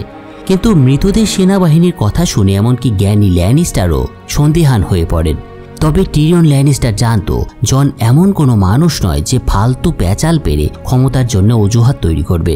তাদের মধ্যে চলমান কথার এক পর্যায়ে জন আবার বলে ওঠে সব পুরনো কাহিনী সত্য, আর এখন নাইট কিংয়ের বাহিনী প্রাচীরে এসে পৌঁছাবে। তখন যদি একজোট না হওয়া যায় তাহলে দক্ষিণের সবাই ধ্বংস হয়ে যাবে। কিন্তু এসব কথা শোনার পরেও ডেনেইরিসের মধ্যে একটা ইগো কাজ করছিল যে জন তার কাছে নতি স্বীকার করে মাথা নত করুক। একদিকে শক্তিশালী টারগারিয়ান রাজবংশের বংশধর ডেনেইরিস, যার রয়েছে 3টি পূর্ণবয়স্ক ড্রাগন, এবং সে চাইছিল 7 কিংডমের নিয়ন্ত্রণ পুনরায় নিজের হাতে। অন্যদিকে মানবজাতিকে রক্ষা করার দায়িত্ববোধে চালিত জন স্নো প্রথমেই চাইছিল ডেড বাহিনীর মুখোমুখি হতে। পুরো পরিস্থিতির প্রেক্ষাপটে শেষ পর্যন্ত উভয়ই একে অপরকে বুঝতে শুরু করে এবং তারা দুজনেই এমন শাসক ছিল যারা নিজেদের জনগণকে ভালোবাসত। তবে এত কিছু সব সত্ত্বেও এই দুজন প্রথমে সার্সেই মানে 7 কিংডমের রানীকে সরিয়ে দেওয়ার জন্য একসাথে কাজ করার প্রতিজ্ঞা করে এবং তারপর প্রাচীন মৃত সৈন্যদের বাহিনীর মুখোমুখি হওয়ার সিদ্ধান্ত নেয়। ঠিক এই সময় ভ্যারিস, যাকে মাস্টার অফ হুইসপার বলা হতো, সে তড়িঘড়ি এসে জরুরি একটা সংবাদ দেয় তাদের। ফলে ডেনেইরিস সাময়িকভাবে আলোচনায় বিরতি দিয়ে তাদের থাকার ব্যবস্থা করেন। যদিও জন মনে করেছিল তাকে বন্দী করা হয়েছে। এই অজানা ভূমিতে নিজের নৌকা হারিয়ে একেবারে সে অসহায়, তবু তাকে বাধ্য হয়ে আদেশ মানতে হতো। কিন্তু পরে জানা যায় ডেনেরিস জনের বোট যাওয়ার পেছনে অন্য একটা কারণ ছিল। সেভেন কিংডমে আসার পর তার নৌ সহযোগীরা আক্রমণের শিকার হয়েছিল। সার্সের বাহিনী তাদের সহযোগীদের নিয়ে ডেনেরিসের পুরো নৌবহরকে প্রায় ধ্বংস করে দিয়েছিল। হাজার হাজার জাহাজ থেকে মাত্র 3টি কোনোভাবে পালিয়ে যেতে সক্ষম হয় এবং অধিকাংশ যাত্রীরাই বন্দী হয়। এই বন্দী হওয়াদের মধ্যে ছিল থিওন গ্রেজয় এবং তার বোন ইয়ারা গ্রেজয়। এই ভাই বোনেরা ডেনেরিসের প্রতি আনুগত্য স্বীকার করেছিল চরম সংকটে পড়ে। এই আক্রমণে থিওন কোনো মতে বেঁচে যায়, কিন্তু বোনের ভাগ্য অনিশ্চিত হয়ে পড়ে। যা হোক, পরের দিন একান্ত কথোপকথনের সময় টিরিয়ন ল্যানিস্টার বুঝতে পারে জনের এখানে আসার একটা অন্য কারণ রয়েছে। তার আসার আসল উদ্দেশ্যটা কোনো এক কারণে সে গোপন রেখেছে, কিন্তু কি সেটা সেগুলো বারবার জিজ্ঞাসা করার পর টিরিয়ন জানতে পারে এখানে জনের আসার আসল উদ্দেশ্য হলো ড্রাগন গ্লাস সংগ্রহ করা। তবে এই বুদ্ধিমান টিরিয়ন ল্যানিস্টার এটাকে একটা সুযোগ হিসেবে দেখছিলেন। সে চাইছিল দুই শাসকের মধ্যে দূরত্ব কমাতে, আর এ কারণে ড্রাগন গ্লাসকেই একটা সুযোগ হিসেবে দেখেছিল বুদ্ধিমান টিরিয়ন ল্যানিস্টার। সেদিন টিরিয়ন ডেনেরিসকে অনুরোধ করে জনকে ড্রাগন গ্লাস সংগ্রহ করার অনুমতি দিতে, আর অবাক করা ব্যাপার হলো ডেনেরিসও এটা সাদরে মেনে নেয়। এই উদ্যোগে উভয়ের মধ্যে উত্তেজনা কিছুটা প্রশমিত হয়। এরপর যখন তারা ড্রাগন গ্লাস খনিতে গিয়ে পৌঁছায়, তখন ডেনেরিস সেখানে প্রচুর পরিমাণে প্রাচীর দেয়াল চিত্র দেখতে পায়, যেখানে নাইট কিংয়ের পথ ও মৃত সৈন্যদের অস্তিত্ব ফুটে উঠেছিল। এই চিত্র দেখে ডেনেরিস ধীরে ধীরে জনের বিশ্বাসযোগ্যতায় আস্থা রাখতে শুরু করেন। তবে তাদের অজান্তেই যখন তারা নাইট কিংয়ের বিরুদ্ধে ঐক্যবদ্ধ হওয়ার সিদ্ধান্তে পৌঁছায়, তখনই সার্সেই ল্যানিস্টার, যিনি লাশের উপরে বসে সিংহাসনে বসেছিলেন, সে নিজের শাসন প্রতিষ্ঠার পরিকল্পনা চালিয়ে যাচ্ছিলেন কিংস ল্যান্ডিংয়ে। সেই যুগে স্বাভাবিকভাবে এটা বলাই যায়, একজন নারী যদি সিংহাসন দাবি করেন তবে সেই সিংহাসনের সিঁড়িটা নির্ঘাত লাশের উপর দিয়েই তৈরি হবে। আমরা জানি কিংস ল্যান্ডিংয়ের কিং রবার্ট ব্যারাথিয়নের মৃত্যুর পর তার পুত্র জেফ্রি সিংহাসনে বসেছিল, কিন্তু ছোট বয়সেই পেকে যাওয়া চরম হিংস্র রাজা জেফ্রি ষড়যন্ত্রের শিকার হয়ে মারা যান। জেফ্রির মৃত্যুর পর তার মা মানে রবার্ট ব্যারাথিয়নের স্ত্রী সার্সেই ল্যানিস্টার সিংহাসনে বসেন। সার্সেই ছিলেন ভীষণ সুন্দরী। তার অতি সুন্দর মুখাবয়ব, ছিপছিপে গড়ন এবং ফর্সা ত্বক ছিল তার বিশেষত্ব। তাছাড়া তিনি ছিলেন তার পরিবারের বড় মেয়ে। প্রথম থেকেই সার্সেই ল্যানিস্টার স্বভাবতই অহংকারী, উচ্চাকাঙ্ক্ষী এবং নিজেকে শাসন ক্ষমতায় দক্ষ মনে করতেন। ল্যানিস্টার পরিবারকে শক্তিশালী করার লক্ষ্যে তিনি আয়রন থ্রোনের রাজা রবার্ট ব্যারাথিয়নের সঙ্গে বিবাহ বন্ধনে আবদ্ধ হয়েছিলেন। তবে বিয়ের রাতেই মাতাল রাজা রবার্ট তার প্রাক্তন প্রেমিকা লিয়ানার নাম জোরে জ্বলে বলতে থাকেন সবার সামনে, এবং সেটা সার্সেইয়ের কানেও গিয়েছিল। ফলে এই বিষয়টা সার্সেইকে ভীষণ ক্ষুব্ধ করে তোলে। আগে থেকেই সার্সেইয়ের যমজ ভাই জেইমির সঙ্গে তার অবৈধ সম্পর্ক ছিল, আর এটা শোনার পর সেই সম্পর্কটা আরও জটিল হয়ে ওঠে। রবার্ট ব্যারাথিয়নের পালক পিতা, যিনি তখন রাজপ্রধানের দায়িত্বে ছিলেন, একদিন তিনি হঠাৎ রহস্যজনকভাবে মারা যান। তার মৃত্যুর পর রবার্ট বিপদের আভাস পেয়ে নিজের ভাই নেড স্টার্ককে নতুন হ্যান্ড অফ কিং হিসেবে নিয়োজিত করেন।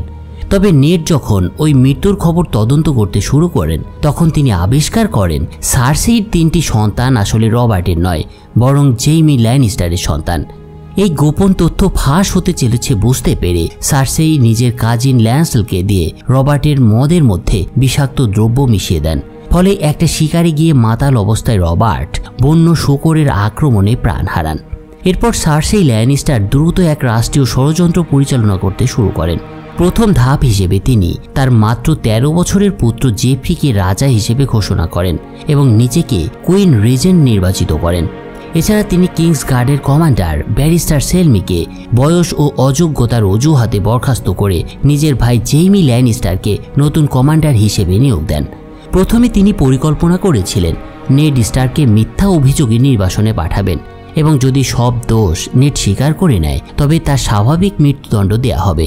কিন্তু উগ্র মেজাজের জেফ্রি ল্যানিস্টার লিটল ফিঙ্গারের প্ররোচনায় নেড স্টার্কের শিরোচ্ছেদ করার আদেশ দেন। ফলে স্টার্ক ও ল্যানিস্টার পরিবারের মধ্যে সম্পর্ক পুরোপুরি ভেঙে পড়ে। যদিও সার্সেই জেফ্রিকে সিংহাসনে বসিয়ে স্টার্ক পরিবারের বড় মেয়ে সানসাকে তার পাশে রাখার চেষ্টা করেছিলেন, তবু জেফ্রিকে নিয়ন্ত্রণে রাখা তার পক্ষে দিন দিন কঠিন হয়ে পড়ছিল। একজন টাইগার মাদার হিসেবে সার্সি ল্যানিস্টার নিজের ছেলেকে রাজা বানিয়ে পর্দার আড়ালে ক্ষমতা ধরে রাখতে চেয়েছিলেন, কিন্তু জেফ্রি হয়ে উঠল এক অপ্রতিরোধ্য এবং নিয়ন্ত্রণহীন শক্তি। জেফ্রির কিছু নৃশংসতা আমরা আগে দেখেছি। সে শুধুমাত্র তার মায়ের ইচ্ছাই অমান্য করেনি, বরং নিজের নির্ধারিত বাগদত্তাকেও প্রত্যাখ্যান করে নিজের পরিবারের সদস্যদের সঙ্গেও দ্বন্দ্বে জড়িয়ে পড়েছিল। এমনকি নিজের দাদাকেও অসম্মান করেছিল সে। তার অহংকার এবং উগ্র আচরণই একসময় তার মৃত্যুর কারণ হয়ে দাঁড়ায়। নিজের বিবাহ অনুষ্ঠানে নিজের স্ত্রীর দাদির দ্বারা বিষ প্রয়োগে নিহত হন জেফ্রি ল্যানিস্টার। সার্সির বিশ্বাস ছিল তার ছোট ভাই টিরিয়নই তার ছেলের হত্যার জন্য দায়ী, কারণ সে প্রায় সবসময় জেফ্রির প্রতি বিদ্বেষ পোষণ করতেন। যদিও টিরিয়ন ল্যানিস্টার নিজের জীবন ঝুঁকির মধ্যে ফেলে পরিবারের জন্য যুদ্ধ করেছিলেন, কিন্তু সার্সি তার বাবাকে প্রভাবিত করে টিরিয়নের মৃত্যুদণ্ড নিশ্চিত করার চেষ্টা করেন এবং সব সাক্ষীদের সাক্ষ্য পাল্টাতে অনেকটা ষড়যন্ত্র শুরু করেছিলেন। কিন্তু শেষ পর্যন্ত জেইমি ল্যানিস্টার তার স্নেহপরায়ণ ভাই টিরিয়ন ল্যানিস্টারকে মুক্তি দিতে সাহায্য করে, কিন্তু পালানোর সময় টিরিয়ন রাগের মাথায় নিজের প্রেমিকাকে, যে তার সাথে বিশ্বাসঘাতকতা করেছিল, তাকে হত্যা করেন তিনি, এবং নিজের বাবাকেও হত্যা করেন টিরিয়ন ল্যানিস্টার, কারণ তার বাবাও তার বিরুদ্ধে ষড়যন্ত্রে লিপ্ত ছিল। এই ঘটনার পর টিরিয়ন তার বন্ধু ভ্যারিসের সাহায্য চান। ওদিকে ভ্যারিসও সার্সির প্রতি হতাশ হয়ে পড়েছিল, ফলে তারা দুজন সমুদ্র পাড়ি দিয়ে ডেনিরিসের সঙ্গে যোগ দেয়। এই অংশটুকু আমরা কিন্তু এর আগের একটা পর্বে দেখেছিলাম, হয়তো আপনাদের মনে আছে। টিরিয়নের পলায়ন এবং বাবার মৃত্যুর পর সার্সি ল্যানিস্টার নিজের ভুল সিদ্ধান্ত ও ক্ষমতা হারানোর ভয়ে আতঙ্কিত হয়ে তার ছোট ছেলে টমেনকে রাজা ঘোষণা করেন। কিন্তু আগের রাজকুমারী মার্জেরি, যিনি সার্সির বড় ছেলে জেফ্রির স্ত্রী ছিলেন, তিনি টমেনকে মোহিত করে নিজের অবস্থান পাকা করে নিতে থাকেন। আর সার্সি ছেলের উপরে নিয়ন্ত্রণ হারিয়ে অনেকটা বিরক্তি হয়ে পড়েন। কিন্তু তার অজান্তেই কিংস ল্যান্ডিংয়ের ভেতরে গোপন এক বিদ্রোহ শক্তি সংগঠিত হতে শুরু করেছিল, যা তার ক্ষমতার আসনের জন্য বড় হুমকি হয়ে দাঁড়ায়। শুধু বিশ্বাসী কোনো মানুষকে ক্ষমতার ঊর্ধ্বে উঠাতে পারে এবং সেটাকে বিচারও করতে পারে, আর এই বিশ্বাস গড়ে ওঠে সাধারণ মানুষের উপর ভিত্তি করেই। সার্সির ল্যানিস্টার পরিবারের ক্ষমতার লড়াইয়ের কারণে তার শাসনকালে একটানা যুদ্ধ ও দুর্ভোগ লেগেই ছিল, যার ফলে কিংস ল্যান্ডিংয়ে শরণার্থীদের ঢল নেমেছিল। তাই মানুষ রাজার স্বাভাবিক বিচার ব্যবস্থার উপর আস্থা হারিয়ে গির্জার উপরে ভরসা রাখতেও শুরু করেছিল। সাবেক রাজা রবার্টের যুদ্ধ বিষয়ক উপদেষ্টাও একদিন সার্সির আদেশ মানতে অস্বীকার করেন। এদিকে এ সকল পরিস্থিতিতে সার্সি ল্যানিস্টারের পরিবার আর্থিক সংকটে পড়ে যায়। জনগণের ক্ষোভ প্রশমিত করতে এবং বিনা খরচে একটা বাহিনী গড়ে তুলতে সার্সি শরণার্থীদের নেতা হাই স্প্যারোর খোঁজ শুরু করে দিয়েছিলেন, এবং একদিন তিনি তাকে গির্জা পুনর্গঠনের ক্ষমতাও প্রদান করেন এবং তাকে হাই সেপ্টন হিসেবেও নিয়োগ করেন। বলছিলাম হাই সেপ্টন নিয়ে। এখন প্রশ্ন হলো, এই হাই সেপ্টনটা কি? হাই সেপ্টন হলো গেম অফ থ্রোনস তথা A Song of Ice and Fire জগতের 7 নামে পরিচিত ধর্মের সর্বোচ্চ ধর্মগুরু। এটা এক প্রকার পোপের মতো। শরণার্থীদের নেতা হাই স্প্যারোকে গির্জা পুনর্গঠনের ক্ষমতা দিয়ে তাকে হাই সেপ্টন হিসেবে নিয়োগ করা হয়েছিল। এরপর সার্সি ল্যানিস্টার মার্গারির ভাইকে এবং পরে মার্গারিকেও কারাবন্দী করেন। তার মনে হতো এতে হাই স্প্যারো তার প্রতি কৃতজ্ঞ থাকবে এবং সহজেই তাকে নিয়ন্ত্রণ করা যাবে। কিন্তু সার্সি ল্যানিস্টার যেটা বুঝতে পারেননি সেটা হলো হাই স্প্যারোর ক্ষমতা এবং তার অনুসারীদের সংখ্যা দিন দিন বেড়েই চলেছিল, এবং একই সাথে তিনিও আস্বাদন করেছিলেন নতুন প্রাপ্ত ক্ষমতার স্বাদ। এরকম একদিন আরও এক ধাপ এগিয়ে হাই স্প্যারো একটু সাংঘাতিক কিছু করে বসেন। সার্সি এবং তার ভাই জেমির মধ্যে কথিত অনৈতিক সম্পর্ক সম্পর্কে জানতে পেরেছিলেন তিনি, আর সেই সম্পর্কের অভিযোগ তুলে একদিন হাই স্প্যারো সার্সিকে গ্রেট সেপ্ট অফ বেলারে বন্দী করেন এবং তার উপর শুরু করা হয় ভয়ঙ্কর নির্যাতন। বারবার নির্যাতনের পর সার্সি ল্যানিস্টার অনেকটা আত্মসমর্পণ করেন এই হাই সেপ্টনের কাছে। তিনি স্বীকার করেন তার ভাইয়ের সাথে তার সম্পর্কের কথা। সার্সির এই স্বীকারোক্তি হাই সেপ্টনকে একটা সুযোগ এনে দিয়েছিল। তিনি সার্সির বিরুদ্ধে বিশ্বাসের বিচার নামে একটা সাজা ঘোষণা করেন, আর সার্সিও এই বিশ্বাসের বিচারকে মেনে নিয়েছিলেন। সার্সি ল্যানিস্টারকে দেবতাদের অবমাননার অভিযোগে অভিযুক্ত করা হয় এবং নতুন সম্রাটের পোশাক পরে জনসাধারণের সামনে হাঁটতে বাধ্য করা হয় তাকে। এখানে সম্রাটের নতুন পোশাক বলতে বোঝাচ্ছিল একেবারে নগ্ন অবস্থায় জনসাধারণের মধ্যে দিয়ে হেঁটে যাওয়া। বলাই বাহুল্য, এটা চরম একটা অবমাননাকর বিষয় ছিল সার্সির মতো একজন রানীর পক্ষে। রাজধানী গ্রেট সেপ্ট অফ বেলর রোড থেকে রোড কেপ পর্যন্ত হাঁটার এই যাত্রাপথটা ছিল সার্সির জন্য অত্যন্ত অপমানজনক, কারণ একাধারে তিনি ছিলেন এই 7 কিংডমের রানী। তাছাড়া তার বহু শত্রু রাস্তার ভিতরে অবস্থান করছিল। তাছাড়া যে পরিবারে তার মেয়ের বিয়ে হওয়ার কথা ছিল সেখান থেকেই তার মেয়েটিকে বিষ প্রয়োগেও হত্যা করা হয়েছিল। এই দুয়ের বিশেলে সার্সির অবস্থা একেবারে শোচনীয় হয়ে পড়েছিল বলাই যায়। এই দৃশ্যটা দেখে এবং হাই স্প্যারোর দুঃসাহস দেখে সার্সির ভাই জেরেমি ল্যানিস্টার সিদ্ধান্ত নেন মার্গারিকে উদ্ধার করতে হবে তার, এবং ফেইথ এলিমেন্ট নামক এই উগ্রপন্থী ধর্মীয় সৈন্যদেরকে ধ্বংস করে দিতে হবে। এই ফেইথ এলিমেন্ট হলো গেম অফ থ্রোন জগতে ফেইথ অব দ্য 7 ধর্মের অধীনে সংগঠিত একটা ধর্মীয় সশস্ত্র গোষ্ঠী। এটাকে মূলত ধর্মের রক্ষক বাহিনীও বলা হয়। এরা ছিল এক প্রকার ধর্মযোদ্ধা যারা ধর্মীয় আদর্শ বজায় রাখতে অস্ত্র ধারণ করত।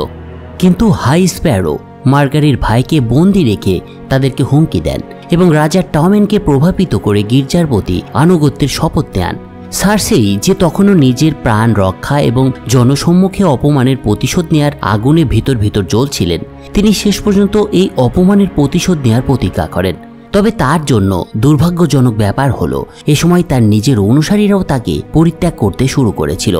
তার একমাত্র জীবিত পুত্রও গির্জার শিক্ষায় প্রভাবিত হয়ে পড়েছিল। এদিকে এর মধ্যে সার্সির বিচারের দিনও ঘনিয়ে আসছিল এবং রাজমাতার এই পরিণতি থেকে মুক্তির আর কোনো উপায়ই ছিল না, এটা বলাই যায়। এই পরিস্থিতি শেষ পর্যন্ত সার্সির ভেতরের দানবকে জাগিয়ে তোলে, যে শুধু ক্ষমতার জন্য লড়ে। মার্গারিও জানত রাজমাতা সার্সির বিচার অচিরেই এক অজানা সংঘাতের সৃষ্টি করতে যাচ্ছে। তাই এক সময় সে হাই গার্ডেন রোজ চিহ্ন দিয়ে লুকিয়ে তার দাদিকে বিষয়টা সম্পর্কে সতর্ক করে দেয়। এই হাই গার্ডেন রোজ ছিল হাউস অব টাইরেলের একটা প্রতীক, যেটা ছিল পরিচিত এবং রাজনৈতিক শক্তির প্রতিফলন। বিষয়টাকে এভাবে যদি ব্যাখ্যা করা যায় তাহলে বলা যায়, যদিও আমি ক্ষমতার এই খেলায় আটকে পড়েছি, তথাপি আমার হৃদয় চিরকাল আমার পরিবারের সঙ্গেই বাঁধা। অবশেষে সার্সির বিচারের দিন এসে পৌঁছায়। সকাল থেকেই সবাই শান্তভাবে অপেক্ষা করতে থাকে এই গোপন শক্তির খেলায় নিজেদের অবস্থান জানতে। রাজ দরবারে উপস্থিত সবাই দেখতে চাইছিল রাজমাতা সার্সির পতন, কিন্তু যখন সার্সি ল্যানিস্টার তার ছেলে টমেনকে বাইরে যেতে বাধা দেয় তখনই বোঝা যাচ্ছিল সার্সির এই বিচারে হাজির হওয়ার কোনো ইচ্ছেই ছিল না। সে আসলে চাইছিল যারা তার বিরোধিতা করছে তারা যেন জেনে রাখে এই ল্যানিস্টাররা সবসময় তাদের দেনা শোধ করে থাকে। এক সময় শুরু হয় বিচার, অথচ দেখা যায় সার্সি নিজেই অনুপস্থিত। এই পরিস্থিতিতে হাই স্প্যারো তার এক সময়কার আত্মীয় এবং এখনকার অনুগত ল্যান্সেলকে পাঠান তাকে ডেকে আনতে, কিন্তু একটা ছোট্ট ছেলে ল্যান্সেলকে যাওয়ার পথে গ্রেট সেপ্টের নিচের গুহায় নিয়ে যায়। সেখানে এক সময় সে ব্যারেলে ভরা একটা ঘরে গিয়ে পৌঁছায়, আর ঠিক একই সময় সেই ছেলেটি তাকে পেছন থেকে ছুরি দিয়ে আঘাত করে, আর এই আঘাতে মাটিতে পড়ে যায় ল্যান্সেল। মাটিতে পড়ে থাকা অবস্থায় ল্যান্সেল তার থেকে কিছুটা দূরে আগুন দেখতে পায়। পুরো ঘটনায় ল্যান্সেল বুঝতে পারে যে সার্সি অনেক আগে থেকেই এই পরিকল্পনাটা সাজিয়েছিল। আসলে যারা উচ্চ আসনে অধিষ্ঠিত থাকে তাদের সবসময় কেউ না কেউ কাজ করেই দেয়, কিন্তু সেই উচ্চতা অর্জনের জন্য মূল্য চোকাতে হয়। এই ক্ষমতার খেলায় এই পর্যন্ত সার্সি ল্যানিস্টারের 3 সন্তান একে একে প্রাণ হারিয়েছিল। যদিও টামেন শেষ পর্যন্ত বেঁচে ছিল, কিন্তু সেও শেষ পর্যন্ত নিজের মায়ের ষড়যন্ত্রের বলি হয়। আর অন্যদিকে যে গির্জাকে একসময় সার্সি নিজে শক্তি দিয়েছিল সেটিকেই সে ধ্বংস করে দেয়। এর মাধ্যমে সার্সি ল্যানিস্টার একজন রাক্ষস নারীতে পরিণত হয়েছিলেন। বলা যায় অনুভূতিহীন এক নারীতে রূপান্তরিত হয়েছিল এই পাওয়ারফুল ক্যারেক্টার গেম অফ থ্রোনসের। সার্সি অবশেষে তার পরম আকাঙ্ক্ষিত আয়রন থ্রোনসে বসতে সক্ষম হন, কিন্তু এই একই সময়ের পর থেকে তার সবচেয়ে বড় শত্রু হয়ে ওঠে ডেনেইরিস টারগারিয়ান, যে ড্রাগন বংশের শেষ উত্তরসূরি ছিল। সার্সি একদিন জানতে পারে ডেনেইরিস ড্রাগন স্টোনে এসে পৌঁছেছেন এবং সঙ্গে তিনি 3টি ড্রাগন এবং তার কিছু শত্রুর সঙ্গে গাঢ় ছাড়া বেঁধেছে। এর মধ্যে একসময় জেইমি তাকে বলে পর্যাপ্ত রসদ ছাড়া শীতকালের মধ্যে যুদ্ধ অসম্ভব। তবে এসব সত্ত্বেও সার্সি ল্যানিস্টার চাইছিলেন ডেনেইরিসকে মাটির সঙ্গে মিশিয়ে দিতে। এই বিষয়টা সে তার ভাই জেইমি ল্যানিস্টারের সঙ্গেও শেয়ার করে। তবে জেইমি সব শুনে তাকে বলে পর্যাপ্ত রসদ ছাড়া শীতকালের মধ্যে যুদ্ধ করা অসম্ভব। আসলে সে বুঝতে পেরেছিল সার্সি এবার সরাসরি ডেনেইরিসের মুখোমুখি হতে চাইছে এবং এই সর্বশেষ হুমকিকে মোকাবেলা করে 7 কিংডমের আসল স্বাদ অনুভব করতে চাইছেন তিনি। ভাইয়ের মুখে সন্দেহের এ ধরনের কথা শুনে সার্সেই তাকে জানায় সে ইতিমধ্যে একটা জোট গড়ে তুলেছে, যার মধ্যে রয়েছে গ্রেজয়রা, যারা এখন নতুন রাজাও পেয়েছে। এরপর সে আরও বলে তারা যদি ডেনেরিসকে পরাজিত করতে পারে তাহলে সে নিজেকে তাদের উপহার দেবে। তার এই চতুর পরিকল্পনার মাধ্যমে ইয়র্ন গ্রেজয় সফলভাবে ডেনেরিসের নৌবাহিনীকে ধ্বংস করে দিতে সক্ষম হয়েছিল। ফলে ডেনেরিসের মহাপরিকল্পনা শেষ পর্যন্ত ভেস্তে যায়। আপনাদের খেয়াল আছে কিনা গত একটা পর্বে আমি সেই ঘটনার কথা কিন্তু উল্লেখ করেছিলাম। তাছাড়া ডেনেরিস জানতো না তার সবচেয়ে আত্মবিশ্বাসী পদক্ষেপই সার্সের ফাঁদে পড়তে যাচ্ছে। ক্যাস্টারলি রক, হাউস অফ ল্যানিস্টারের দুর্গ, যেটাকে আজ পর্যন্ত কেউ দখল করতে পারেনি, কিন্তু সেই দুর্গ দখলেরই একটা মহাপরিকল্পনা গ্রহণ করেছিলেন ডেনেরিস টারগারিয়ান। ল্যানিস্টার পরিবারের একজন সদস্য হিসেবে টিরিয়ন জানত ক্যাস্টারলি রক দুর্গে দক্ষ ধনুর্বিদ বাহিনী মোতায়েন আছে, সাথে রয়েছে প্রচুর রসদ এবং সেখানে অন্তত 10,000 সৈন্যের একটা প্রহরী বাহিনীও মোতায়েন করা হয়েছে। দুর্গে বসানো নজরদারি টাওয়ারগুলোর মাধ্যমে তারা শত্রুর আগমন আগেভাগে বুঝতে পারে। সার্বিক পরিস্থিতিতে বলা যায় এই ক্যাস্টারলি রক একটা দুর্ভেদ্য দুর্গ। যখন ডেনেরিসের আনসালিড সেনারা এই অবৈধ ফটক এবং সুউচ্চ প্রাচীরের মুখোমুখি হয় তখন তারা সরাসরি আক্রমণ করে, কিন্তু এই আক্রমণের কারণে তাদের প্রাণহানি ছিল অনিবার্য এবং সেটা ঘটছিল। কিন্তু টিরিয়ন ল্যানিস্টার এই দুর্গের পয় নিষ্কাশন ব্যবস্থাটি নিজ হাতে নির্মাণ করেছিলেন, তাই তিনি জানতেন একটা পথ নিকাশি লাইন দিয়ে ওয়াচ টাওয়ারে গিয়ে পৌঁছেছে। ফলে সে পরিকল্পনা করে যে আনসালিডদের নেতা গ্রে ওয়ার্ম একটা অভিজাত দল নিয়ে যদি এই পথে ভেতরে ঢুকতে পারে তাহলে খুব অনায়াসেই তারা হামলা চালাতে পারবে এবং বাইরে থাকা সেনাবাহিনীর সঙ্গে সমন্বয় করে আক্রমণ করতে পারবে। মূল বাহিনী বাইরে থেকে শত্রুর মনোযোগ এবং গোলাবর্ষণে ব্যস্ত রাখবে, আর এই সুযোগে সেই অভিজাত দলটি নিকাশি পথে ভেতরে প্রবেশ করে হামলা চালাবে। তো ডেনেরিসের আনসালিড বাহিনীর বিরুদ্ধে এই কৌশল কার্যত অপ্রতিরোধ্য হয়ে ওঠে। একদিকে যারা লড়ে স্বাধীনতার জন্য, অন্যদিকে যারা লড়ে ক্ষমতার জন্য। এই ভিন্ন উদ্দেশ্যের কারণে আনসালিড বাহিনী শেষ পর্যন্ত ল্যানিস্টার সৈন্যদের পরাজিত করতে সক্ষম হয়। গ্রেস্কালের দল ক্যাস্টারলি রক দখল করার পর দেখতে পায় যে শত্রুপক্ষ আসলে আগের ধারণার চেয়েও অনেক কম, আর এই বিষয়টাই তারা বুঝতে পারে সার্সেই আগে থেকেই ফাঁকা দুর্গের একটা ফাঁদ পেটেছিল তাদের জন্য। অন্যদিকে জেইমি ল্যানিস্টার ইতিমধ্যেই ডেনেরিসের সকল মিত্রদের একে একে পরাজিত করতে পেরেছিলেন।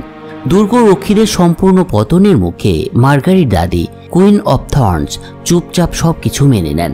জেইমির অনিচ্ছাকৃত দয়ার ছায়ায় তিনি এক গ্লাস মদ পান করেন এবং জেফ্রির মৃত্যুর আসল সত্যটি তিনি প্রকাশ করে দেন তার কাছে। জেইমির বাজেয়াপ্ত করা সোনার মাধ্যমে শুধু জাতীয় ঋণই শোধ হয় না, বরং সার্সেই 7 রাজ্যের শাসনের একটা নতুন স্বপ্ন আঁকেন ধনী আয়রন ব্যাংকের সহায়তায়। তিনি সফলভাবে আয়রন ব্যাংকের সাথে জোট বাঁধেন এবং সেটাকে নিজের শক্তির অংশ করে নেন। এই পরিস্থিতিতে শুধু একটা কথাই বলা যায়, উদারতার চেয়ে ধূর্ততাই সবচেয়ে বেশি কার্যকর রাজনীতির ক্ষেত্রে। যে সার্সের পতন একসময় সময়ের ব্যাপার মনে হচ্ছিল, সে এখন 7 কিংডমের প্রচণ্ড প্রতাপশালী রানীতে পরিণত হয়েছিলেন। কিন্তু সার্সি একই সাথে তার সন্তানদের একে একে হারিয়ে ফেলেছিলেন, এটাও কিন্তু স্বীকার করতে হবে। তবে একটা কথা বলাই বাহুল্য যে আপনাকে ক্ষমতায় থাকতে হলে যে কোনো একটা বিকল্প বেছে নিতেই হবে। চয়েস আপনার, আপনি কি চাইছেন সেটাই হচ্ছে বড় কথা। এদিকে ডেনেরিস যখন শুনতে পায় তার সব মিত্ররা ধ্বংস হয়ে গিয়েছে, তখন প্রচণ্ড রেগে গিয়ে টিরিয়নের কৌশলের ব্যাপারে তাকে জিজ্ঞাসাবাদ করতে শুরু করে। কিন্তু সবাই মিলে তাকে বোঝানোর পর সে নিজেকে নিয়ন্ত্রণ করে এবং শহরটিকে ড্রাগন দিয়ে জ্বালিয়ে দেওয়ার ইচ্ছা অনেকটা কষ্টে দমন করে সে। এই একই সময় থিয়ন গ্রেজয়, যে মৃত্যুর মুখ থেকে ফিরে এসেছিল এবং একসময় জনের ভাইয়ের মতো ছিল, সে এবার জন স্নোর মুখোমুখি হয়। কিন্তু এটাও সঠিক, থিয়ন যেহেতু সানসাকে রক্ষা করেছিল তাই জন স্নো তাকে ক্ষমা করে দেয় এবং কোনো রাগ সে মনে পুষে রাখে না। অন্যদিকে থিয়নও তার বোনকে উদ্ধারের চেষ্টার হাল ছেড়েই দিয়েছিল। এর একটা কারণ ছিল ডেনেরিসের সাহায্য পাওয়ার আশা। কিন্তু তখন জন স্নো তাকে জানায় যে ডেনেরিস ইতিমধ্যে ড্রাগনকে নিয়ে সোনার খাজানা ও খাদ্য লুট করতে প্রথম গন্তব্যের দিকে রওনা দিয়েছে। সোনার রসদ, লুণ্ঠিত সম্পদ এবং তাদের পক্ষে যোগ দেওয়া অনুগত সৈন্যদের উৎসাহ দিয়ে জেইমি ল্যানিস্টার যুদ্ধের প্রস্তুতি নিতে শুরু করেছিল ডেনেরিসের বিরুদ্ধে। কারণ ক্যাস্টারলি রকে ব্যর্থতার পর ডেনেরিস যে থেমে থাকবে না সেটা খুব ভালোই বুঝতে পেরেছিল জেইমি ল্যানিস্টার। এজন্য তারা একটা জায়গায় জড়ো হয়। জেইমি এবং তার সেনারা যখন অপেক্ষা করছিল, ঠিক তখনই তার আশেপাশের ভাড়াটে সৈন্যরা হঠাৎ করে মাটিতে কাঁপুনি অনুভব করে। পরিস্থিতি আশঙ্কাজনক দেখে সব কমান্ডার দ্রুত তাদের বাহিনীকে একত্রিত করেন। ঢালধারীরা শক্ত বৃত্ত তৈরি করে দাঁড়িয়ে যায়। আসন্ন যুদ্ধের জন্য বর্ষাধারীরাও ফাঁকা শূন্য স্থানগুলো পূরণ করতে থাকে, আর পিছনে সারিতে থাকা ধনুর্বিদরা তীর ছোড়ার জন্য প্রস্তুত হয়। জেইমির অনেক যুদ্ধের অভিজ্ঞতা থাকলেও অদৃশ্য এক শত্রুর উপস্থিতি যেন তাদের মনোবলকে ধ্বংস করে দিয়েছিল।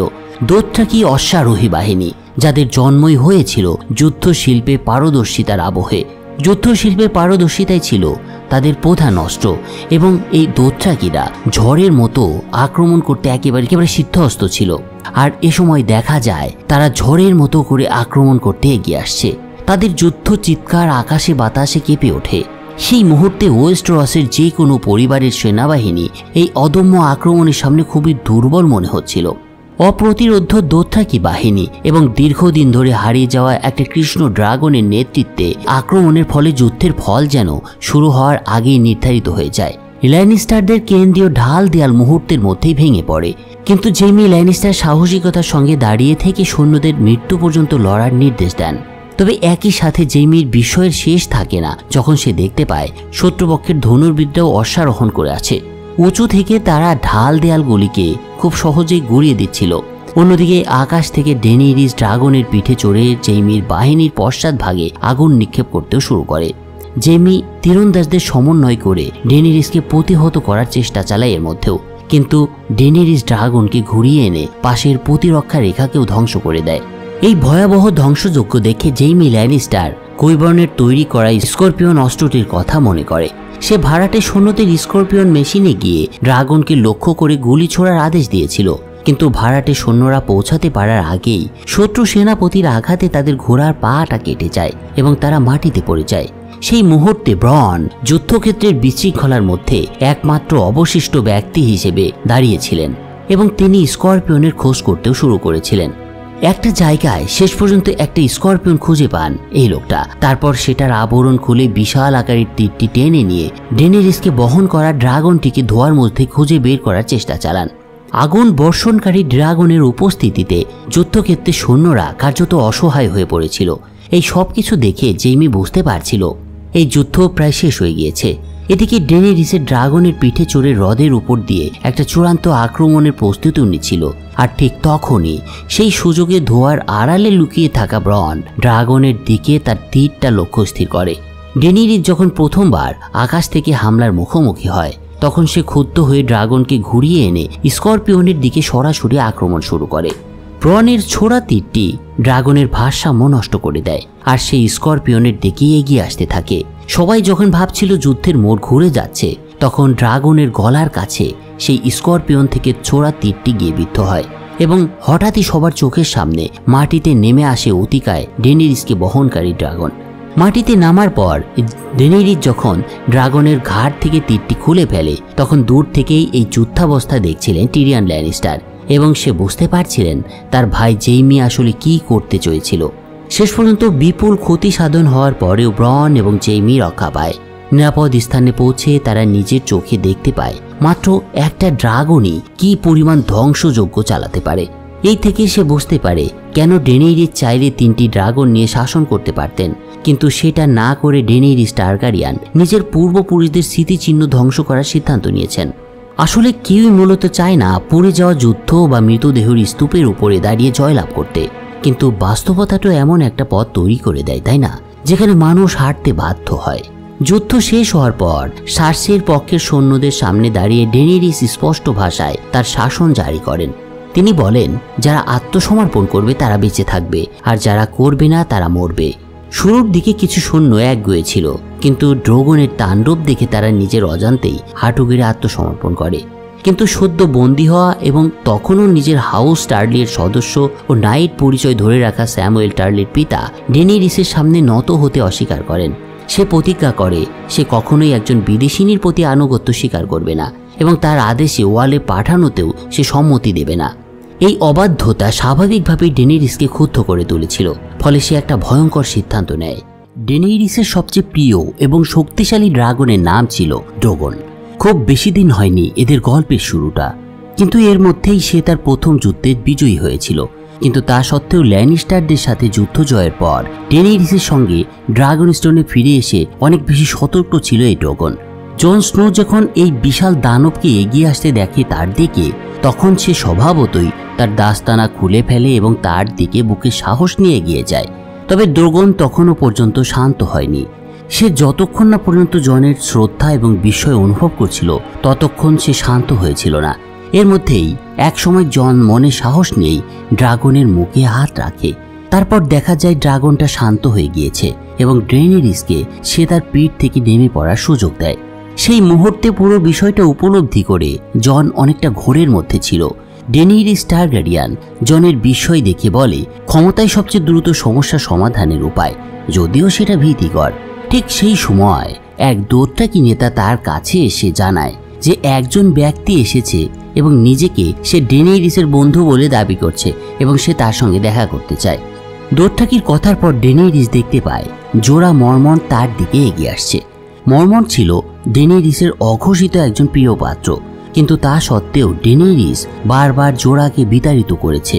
তবে এবার মর্মন্টের ফিরে আসা নিঃসন্দেহে ডেনেরিসকে অনেকটাই মানসিকভাবে শক্তি জুগিয়েছিল। এর আগের এক পর্বে আমরা দেখেছিলাম জোড়া মর্মন্ট চর্মরোগে আক্রান্ত হয়েছিলেন, যা তখন পর্যন্ত অস্থিরোগ্য বলে ধরা হতো। কিন্তু সে অনেক চেষ্টা করেও কোনো ভালো চিকিৎসা পায়নি এবং শেষমেশ পাণ্ডিত্য চর্চায় সহায়তা করার সিদ্ধান্ত নিয়েছিল জোড়া। কিন্তু একদিন তার দেখা হয় তরুণ স্যামুয়েল টার্লির সঙ্গে, আর এটাই তার ভাগ্য বদলে দিয়েছিল। স্যামুয়েল টার্লির সাথে দেখা হওয়ার পর জোড়া মর্মন্ট এবং টার্লি একসঙ্গে একটা চিকিৎসা পদ্ধতি আবিষ্কার করেন এবং অবশেষে মর্মন্টের রোগ সারাতে সক্ষম হন তারা। এর কয়েকদিন পর উইন্টারফেল থেকে তাদের কাছে একটা চিঠি আসে, যা সকলের পরিকল্পনাটাকে একেবারে পাল্টে দিয়েছিল। চিঠিটাতে জানানো হয়েছিল স্টার পরিবারের 2 সন্তান তখনও জীবিত রয়েছে এবং নাইট কিং এর নেতৃত্বাধীন মৃত সৈন্যদের বাহিনী প্রাচীরের দিকে এগিয়ে আসছে দ্রুত গতিতে। অন্যদিকে সার্সির সম্ভাব্য পাল্টা হামলার আশঙ্কায় টিরিয়ন পরামর্শ দেয় সে একজন হোয়াইট ওয়াকার ধরে এনে সার্সিকে এই হুমকির বাস্তবতা বোঝাতে। তাহলেই সে বুঝবে কে তার প্রকৃত শত্রু। যদি এক্ষেত্রে তারা সফল হতে পারে তাহলে সবাই মিলে হোয়াইট ওয়াকারদের বিরুদ্ধে একজোট হয়ে লড়াই করতে পারবে। এ সময় টিরিয়ন ল্যানিস্টার নিজের জীবন এবং পিতৃহত্যার অভিযোগের ঝুঁকি নিয়েও জেমি এবং সার্সিকে যুদ্ধবিরতির জন্য রাজি করাতে রাজি হয়। টিরিয়নের এই পরিকল্পনায় মুগ্ধ হয়ে ডেনেরিস এই অনিশ্চিত পরিকল্পনায় শেষ পর্যন্ত সম্মতি জানায় এবং জনকে খননকৃত ড্রাগন গ্লাস সঙ্গে নিয়ে যেতে অনুমতি দেয়। এর একদিন পর জন স্নো ড্রাগন স্টোন থেকে বিদায় নেন, কিন্তু একই সাথে তারা এটাও বুঝতে পারছিল হোয়াইট ওয়াকারদের থেকে একটাকে ধরে নিয়ে আসা ঠিক কতটা বিপজ্জনক এবং ঝুঁকিপূর্ণ কাজ। মৃতদের বিশাল বাহিনী থেকে একটা হোয়াইট ধরে আনা কোনোভাবেই মুখের কথা ছিল না, কিন্তু এর মাধ্যমে হোয়াইট ওয়াকারদের অস্তিত্ব প্রমাণ করে মানবজাতিকে ঐক্যবদ্ধ করার একটা সুযোগ তৈরি হয়েছিল। অন্যদিকে দ্য ওয়ালে এমনকি ওয়াইল্ডিং নেতা টারমন্ডো এই অভিযান এবং এই হোয়াইট ওয়াকারদের একজনকে ধরে আনার বিষয়টা যখন জানতে পারেন, তখন তিনি এই অভিযানের কঠিনতা দেখে বিস্মিত হয়ে ওঠেন। এরপর দিন নাইট ওয়াচের প্রহরীরা যখন প্রাচীর পাহারা দিচ্ছিল, তখন তারা আরও একটা উত্তরে যাত্রা করা দলকে দেখতে পায়। এই দলটা উত্তরের পথে এই ব্ল্যাক ক্যাসলে যাত্রা বিরতি নিয়েছিল। এদের দেখে জনের মনে একটা আশার আলো ফুটে ওঠে। সে ভাবতে থাকে এদেরকে সে কাজে লাগাতে পারে। সেই দলে ছিল দ্য হাউন্ড খ্যাত ক্লিংগেইন, যে ছিল একজন প্রাক্তন নাইট এবং অনেক দিনের ক্ষমতার লড়াইয়ে ক্লান্ত হয়ে পড়েছিলেন তিনি। তার সাথে ছিল বোরিক ডন্ডরিয়ান, যিনিও ছিলেন একজন ভয়ঙ্কর যোদ্ধা যে 6 বার পুনরুজ্জীবিত হয়েছিল। তার সঙ্গে ছিল মাইরের থোরাস, আর যে ছিল একজন রেড প্রিস্ট বা যোদ্ধা। 6 জন সাহসী ব্যক্তিকে নিয়ে জন স্নো হোয়াইট ওয়াকারের দলের মুখোমুখি হওয়ার সিদ্ধান্ত নিয়েছিলেন, কারণ এদের একটাকে ধরতেই হতো তাদের। এই 6 জনের মধ্যে একজন ছিলেন রাজা রবার্ট ব্যারাথিয়নের অবৈধ পুত্র জেন্ড্রি। তো এর 2 দিন পর তারা দেয়াল পার হয়ে বিশ্বাস ধরার এক অসম্ভব অভিযানে বেরিয়ে পড়ে। পর্বতময় এলাকা অতিক্রম করে দলটি লর্ড অব লাইটের ইশারা অনুসরণ করে অবশেষে একসময় একটা পাহাড়ের কাছাকাছি এসে পৌঁছায়। আর ঠিক তখনই বলা নেই কওয়া নেই কোথা থেকে যেন প্রবল তুষারঝড় শুরু হয়। দৃশ্যমানতা 100 মিটারের নিচে নেমে আসে, আর পরিবেশটা ছিল প্রচণ্ড ভয়ানক। এর মধ্যেই প্রথমে টারমন্ড একটা বিশাল ভালুককে দেখতে পায়, কিন্তু বাকি সবাই কিছু বুঝে ওঠার আগেই দেখা যায় সেই ভালুকের চোখটা নীল হয়ে জ্বলছে অর্থাৎ এটা ছিল একটা হোয়াইট ওয়াকার। এ সময় এই স্কাউট দলের একজন ধোঁয়ার মধ্যে হারিয়ে যায় এবং বাকি সবাই দ্রুত একটা বৃত্ত তৈরি করে বাইরের দিকে মুখ করে দাঁড়ায়। যুদ্ধ করতে করতে ক্লান্ত হয়ে পড়া ক্লিংগেইন কিংবদন্তির এই প্রাণীকে দেখে একেবারে স্তব্ধ হয়ে গিয়েছিল। নিচে সে জীবনে বহু দানব আকৃতির মানুষের মুখোমুখি হয়েছে, কিন্তু এবার যার সাথে সে লড়াই করতে যাচ্ছিল সেটা কোনো মানুষ ছিল না। কিন্তু অবশেষে জোড়া মর্মন ড্রাগন গ্লাস দিয়ে মরে যাওয়া ভাল্লুককে পরাজিত করে। ক্লিংগেইন যে কখনো আগে কাউকে তাকে বাঁচাতে দেখেনি, সে মর্মন্টের এই মহানুভবতা দেখে বিস্মিত হয়।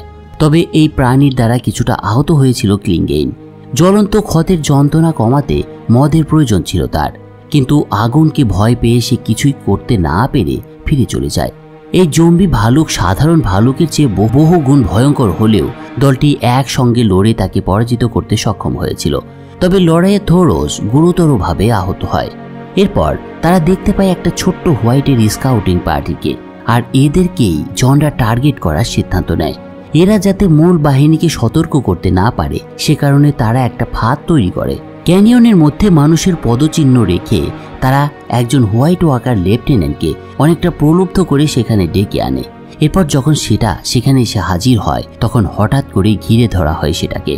তবে হোয়াইটদের শক্তিকে জনরা অনেকটা অবমূল্যায়ন করেছিল। জন স্নো ভেবেছিল খুব দ্রুত তাদের একটাকে পাকড়াও করতে পারবে তারা সবাই মিলে, কিন্তু দেখা যায় শুরু হয় সংঘর্ষ।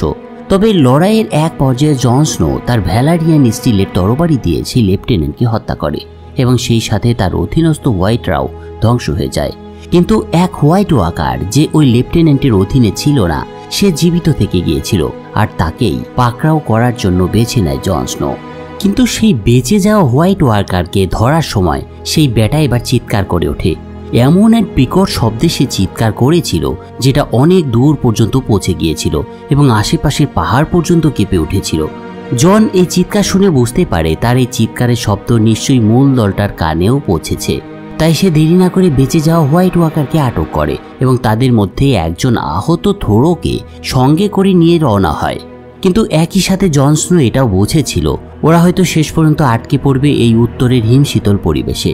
তাই সে দ্রুত জেনরিকে সাহায্য আনতে পাঠায় এবং বাকিরা আশ্রয়ের খোঁজে ছুটতে থাকে। কিছুক্ষণ চলার পর জন স্নোর সদস্যরা একটা হ্রদের মাঝখানে থাকা পাথরের খণ্ডের দিকে দৌড়ে যায়। আর ঠিক সেই সময় দেখা যায় তাদের দুই দিক থেকে মৃতদের বিশাল একটা বাহিনী ধেয়ে আসছে। বরফ এত ঘন ছিল সেখানে যে তাই সৈন্যরা সেটার ওজন সহ্য করতে না পেরে ভেঙে পড়ে এবং তাদের চারপাশে বিশাল একটা বৃত্ত তৈরি হয়, যেটার কারণে স্নোরা অনেকটা অস্থায়ীভাবে কিছুটা হলেও নিরাপদ বোধ করতে পেরেছিল। অন্যদিকে গেনরি সাহায্য চেয়ে জনের বার্তা নিয়ে অবশেষে সেদিন রাতের মধ্যেই সেই প্রাচীরে গিয়ে পৌঁছেছিল। আর অন্যদিকে জনের দল অপেক্ষা করছিল উদ্ধারকারীদের আশায়। তারা জানতো তাদের কাঁধে বিশ্বের ভবিষ্যতের দায়িত্ব রয়েছে। এই হোয়াইটটিকে নিয়ে ফিরে গিয়ে মানবজাতিকে সতর্ক তাদের করতেই হবে, যাতে দুই বর্তমান শাসক তাদের পারস্পরিক শত্রুতা ভুলে একযোগে সত্যিকারের হুমকির বিরুদ্ধে দাঁড়াতে পারে। কিন্তু নাইট কিং হোয়াইট ওয়াকারদের নেতা এত সহজে তাদের সফল হতে দেবেন কি মনে হয় আপনাদের? কমেন্টে জানান। শেষ পর্যন্ত জনদের আটকা পড়ার এই খবরটা ডেনেরিসের কানে গিয়ে পৌঁছায়, আর এটা শুনে সে সিদ্ধান্ত নেয় দলটাকে উদ্ধারের। বিশ্বের সবচেয়ে গুরুত্বপূর্ণ ব্যক্তিকে যেতে হবে সবচেয়ে বিপজ্জনক স্থানে। শুরুতে টিরিয়ন ল্যানিস্টার মনে করেছিল এই সিদ্ধান্ত কোনোভাবেই পরিবর্তনযোগ্য নয়, তবে ডেনেরিস যদি তার 3টি ড্রাগন নিয়ে না যায় তাহলে আর কে পারবে নাইট কিংয়ের হাত থেকে আটকে পড়াদের উদ্ধার করতে? এটাই ছিল আসলে তখনকার চরম বাস্তবতা। এদিকে রাতভর নাইট কিংয়ের অপরাধ থেকে ক্ষুধা ও ঠান্ডায় ভুগতে থাকা সবাই ধীরে ধীরে দুর্বল হয়ে পড়ছিল। রাতের অন্ধকারে থোরসের মৃত্যুর পর বেরিক বুঝে যায় যে তাকে আর কেউ জীবিত করতে পারবে না। প্রিয় সাথীর মৃত্যুতে শোক প্রকাশ করার পর যাতে তার দেহ নাইট কিং পুনরুজ্জীবিত করতে না পারে সেজন্য তারা তার দেহটা সেখানেই পুড়িয়ে ফেলে। এর মধ্যে হিম শীতল ও হ্রদের জমে থাকা বরফের মুখোমুখি হয়ে জোড়া একটা প্রস্তাব দেয়। হোয়াইট লেফটেন্যান্টদের টার্গেট করে শেষ লড়াইটা তাদের চালানো উচিত, কারণ হয়তো তাদের মৃত্যুতে বাকিরা ভেঙে পড়বে। এতে জয়ের একটা সম্ভাবনা অন্তত তৈরি হতে পারে। কিন্তু জন স্নো জোর দিয়ে বলে তাদের প্রধান লক্ষ্য হচ্ছে সেই হোয়াইট নমুনাটিকে দক্ষিণে ফিরিয়ে নিয়ে যাওয়া এবং এখন তাদের একমাত্র ভরসা ডেনেরিসের আগমন। কিন্তু অপেক্ষা আর কতই বা করা যায়? এদিকে ক্লিগেনও বিরক্ত হয়ে হ্রদের অপর পারে থাকা হোয়াইটদের দিকে পাথর ছুঁড়ে তার মনের রাগ মেটাতে শুরু করেছিল। কিন্তু ক্লেগেইনের এই কৌশল কাজে তো দেয়নি, বরং একটা বিপদ ডেকে এনেছিল তাদের সবার জন্য। একটা পাথর বরফের উপরে পড়ে সেখানটা ভেঙে না যাওয়ায় বোঝা যাচ্ছিল যে বরফটা এখন যথেষ্ট পুরু হয়ে গিয়েছে, আর এই ব্যাপারটা হোয়াইটদের এক নেতাও বুঝতে পারে। তখনই হোয়াইট সেনারা বরফের উপর দিয়ে দ্রুত গতিতে এগিয়ে আসতে শুরু করে তাদের দিকে, এবং দল প্রস্তুত হয় চূড়ান্ত যুদ্ধে নামার জন্য। হোয়াইটদের এভাবে এগিয়ে আসা দেখে রাগে ফুঁসতে থাকা ক্লেগেইন প্রথমেই বরফ ভাঙার চেষ্টা করছিল যাতে হোয়াইটদের গতি কমানো যায়, কিন্তু তার এই কাজ হোয়াইটদেরকে আরও হিংস্র করে তোলে। হোয়াইট নমুনাকে রক্ষা করতে এই দলটা একসঙ্গে সাহসিকতার সঙ্গে লড়াই করতে একেবারে প্রস্তুত হয়ে যায়, আর কিছুক্ষণের মধ্যেই শুরু হয় লড়াই। কিন্তু হোয়াইট ওয়াকারদের সংখ্যা বাড়তে থাকায় প্রতিরক্ষামূলক বৃত্তটি সংকুচিত হয়ে বিশাল পাথরের উপরে উঠে এসেছিল। এ সময় টারমন্ড মাথায় আঘাত পেয়ে পড়ে যায় এবং চারপাশ থেকে হোয়াইটরা তাকে ঘিরে ফেলে। এমনকি পানির নিচে থেকে হোয়াইটরা উঠে এসে তার পা ধরে ফেলছিল। ঠিক যখন তাকে এই পিশাচগুলো পানিতে টেনে নিচ্ছে, তখন ক্লেগেইন ক্ষিপ্ত হয়ে পরিস্থিতি সামাল দেয়। হোয়াইট নমুনাকে রক্ষা করতে জন স্নো ছোট্ট দলটি ক্রমশ উঁচু স্থানের দিকে সরে যায়, কিন্তু পালানোর পথ ক্রমেই ফুরিয়ে আসছিল তাদের। হাজার হাজার হোয়াইটের অবরোধের মুখে তারা মরিয়া হয়ে সময় কেনার জন্য লড়াই চালিয়ে যেতে থাকে। কিন্তু এক সময় আর কোনো পিছু হটার পথ না থাকায় জন স্নো দেখতে পায় তার সাথীরা একের পর এক হারিয়ে যাচ্ছে। এই দেখে তার আশা ধীরে ধীরে নিঃশেষ হয়ে আসে। সে নিজের সিদ্ধান্ত নিয়ে আবার সন্দেহ প্রকাশ করতে শুরু করে। তার শুধু মনে হতে থাকে এই অভিযানে সম্মতি দেওয়াটা তার ঠিক ছিল কিনা, তার নেতৃত্বের পথ সঠিক কিনা তা নিয়েও প্রশ্ন ওঠে এবার। তবে যেসব যোদ্ধারা তার উপর আস্থা রেখে শেষ পর্যন্ত লড়াই করেছিল, তাদের দিকে তাকিয়ে স্নো আবার দৃঢ় একটা সিদ্ধান্ত নেয়। সে সিদ্ধান্ত নিয়ে শেষ পর্যন্ত সে দায়িত্ব পালন করে যাবে। আর ঠিক তখনই ডেনেরিস টারগারিয়ান সেখানে এসে পৌঁছায়। তিনটি ড্রাগনের আগুনের বেষ্টনী তৈরি করে হ্রদের চারপাশের হোয়াইটদের সে গলিয়ে দিতে থাকে। প্রথমে দ্বিধা থাকলেও স্নো বাকিদের আগে সরিয়ে নিতে বলে এবং নিজে পেছন থেকে অবশিষ্ট হোয়াইটদের মোকাবেলা করতে থাকে। কিন্তু তারা জানতো না পাহাড়ের চূড়া থেকে নাইট কিং এর বরফ চুম্বিত বর্ষা তাক করে রেখেছে ডেনেরিসের ড্রাগন ভিসেরিয়নের দিকে, এবং একটু পরে নাইট কিং তার টার্গেট সেট করে সেটা ছুড়ে দেয় ভিসেরিয়নের দিকে। বাতাসে উড়ন্ত অবস্থায় বর্ষাটা মুহূর্তের মধ্যেই বিদ্ধ হয় ভিসেরিয়নের দেহে, ফলে তাল সামলাতে না পেরে ভিসেরিয়নের দেহটা হ্রদের মধ্যে পড়ে যায়। ডেনেরিস যখন এটা দেখতে পায় তখন সে একেবারে ভেঙে পড়ে। এই ড্রাগনটির সঙ্গে দীর্ঘ একটা যাত্রা পেরিয়েছে সে। অন্যদিকে এই দৃশ্য দেখে জন স্নো নিজের অপরাধ বোধে ডুবে যায়। কিন্তু নাইট কিং যখন আবার আরেকটি বর্ষা তুলেছে, তখন সেটা দেখে স্নো নিজেই ভয় কাটিয়ে উঠে দাঁড়ায়। কিন্তু তার ভার বহন করতে না পেরে পায়ের নিচের বরফ ভেঙে পানিতে তলিয়ে যায় জন স্নো। স্নো কোথায় পড়ে গেছে সেই জায়গার দিকে তাকিয়ে ডেনেরিসকে দুঃখ চেপে ধরে ফিরে আসতে হয় বাকিদের সাথে নিয়ে। অন্যদিকে নাইট কিং ভিসেরিয়নকে আঘাত করার পর নিজেকে বিজয়ী হিসেবেই ধরে নিয়েছিল, ফলে সে তার বাহিনী নিয়ে ফিরে যেতে থাকে। ওদিকে কিছুক্ষণ পর বেঁচে থাকার প্রবল ইচ্ছে নিয়ে জন স্নো হিমায়িত হ্রদ থেকে উপরে উঠে আসে, কিন্তু তখনও হোয়াইট বাহিনী খুব দূরে চলে গিয়েছিল না। এ সময় এক ডেড সোলজার জন স্নোকে দেখতে পায়, ফলে অন্যরাও এবার জনের দিকে এগিয়ে আসতে থাকে। এটা দেখে জন পালানোর জন্য দৌড়াতে শুরু করে, কিন্তু সে বুঝতে পারছিল ভেজা পোশাক নিয়ে বেশি দূর যেতে পারবে না সে। সম্পূর্ণ একা হয়ে পড়া ক্লান্ত জন স্নো তবুও তার তরবারি তুলে ধরে শেষ পর্যন্ত লড়াইয়ের প্রস্তুতি নেয়। কিন্তু ঠিক তখনই বেঞ্চেন স্টার্ক মানে এডওয়ার্ড স্টার্কের ভাই, যিনি নাইট ওয়াচের একজন সিনিয়র রেঞ্জার ছিলেন এবং উত্তরে এসে তিনি অনেকটা নিঃসঙ্গভাবে বেঁচেছিলেন এতদিন, সে এসে জন স্নোকে তার ঘোড়ায় তুলে দেয় এবং নিজে হোয়াইটদের সঙ্গে যুদ্ধে লিপ্ত হয়। এই বেঞ্চেন স্টার্ক কিভাবে এখানে অদ্ভুত উপায়ে আবির্ভূত হলো সে বিষয়ে ছোট্ট একটা স্টোরি আছে, যেটা সামনে আমরা জানতে পারবো। আসলে বরফ এবং আগুনের যুদ্ধে ফলাফল নির্ভর করত জাদু শক্তির উপর। ড্রাগনের সহায়তায় ডেনেরিস চারজনকে উদ্ধার করতে সক্ষম হন, কিন্তু নাইট কিং এর বরফের বর্ষায় ভিসেরিয়ন মারা যায় এবং হ্রদে ডুবে যায় তার দেহ। হোয়াইট ওয়াকারদের সঙ্গে ভয়ঙ্কর এই লড়াইটা শেষ হলে নাইট কিং যেহেতু মৃতদের পুনরুজ্জীবিত করতে সক্ষম ছিল, সে হোয়াইটদের নিয়ে ভিসেরিয়নের পানিতে তলিয়ে যাওয়া দেহটা এবার বরফের ওপর তুলে নিয়ে আসে, যাতে সেই প্রাচীন ড্রাগনকে নাইট কিং তার নিজের বাহিনীতে যোগ করতে পারে। নাইট কিং এর এই সিদ্ধান্তটা যে কি পরিমাণ সফলতা এনে দিয়েছিল তাদের এবং তার ডেড বাহিনীর জন্য, সেটা আমরা পরে দেখতে পাবো। এদিকে জন স্নো কোনো রকমে জীবিত অবস্থায় প্রাচীরে ফিরে আসতে পেরেছিল।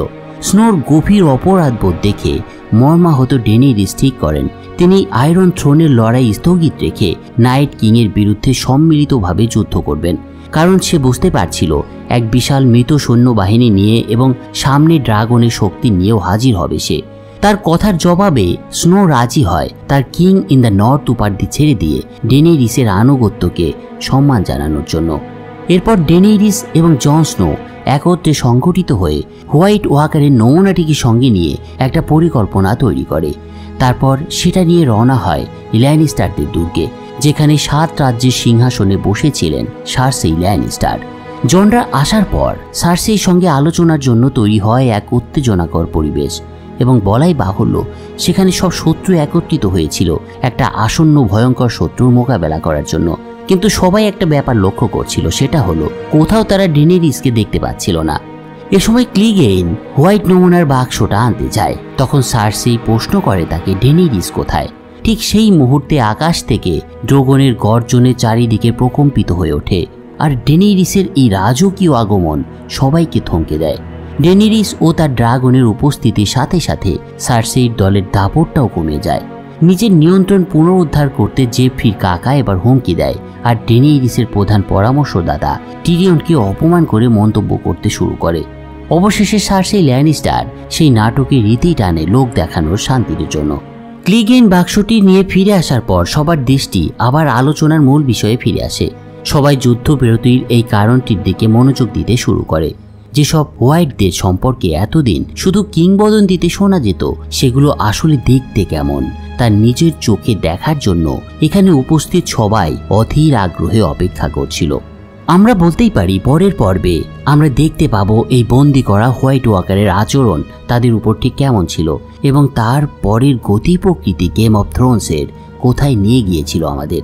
বন্ধুরা, সেই পর্বটা নিয়ে খুব শীঘ্রই ফিরছি, তাই আপনার এর মধ্যে চ্যানেলটা সাবস্ক্রাইব করে রাখুন, আর প্লিজ বেল আইকনটা ক্লিক করে দিন যাতে পরের নোটিফিকেশনটা দ্রুত আপনি সবার আগে পেতে পারেন। ধন্যবাদ।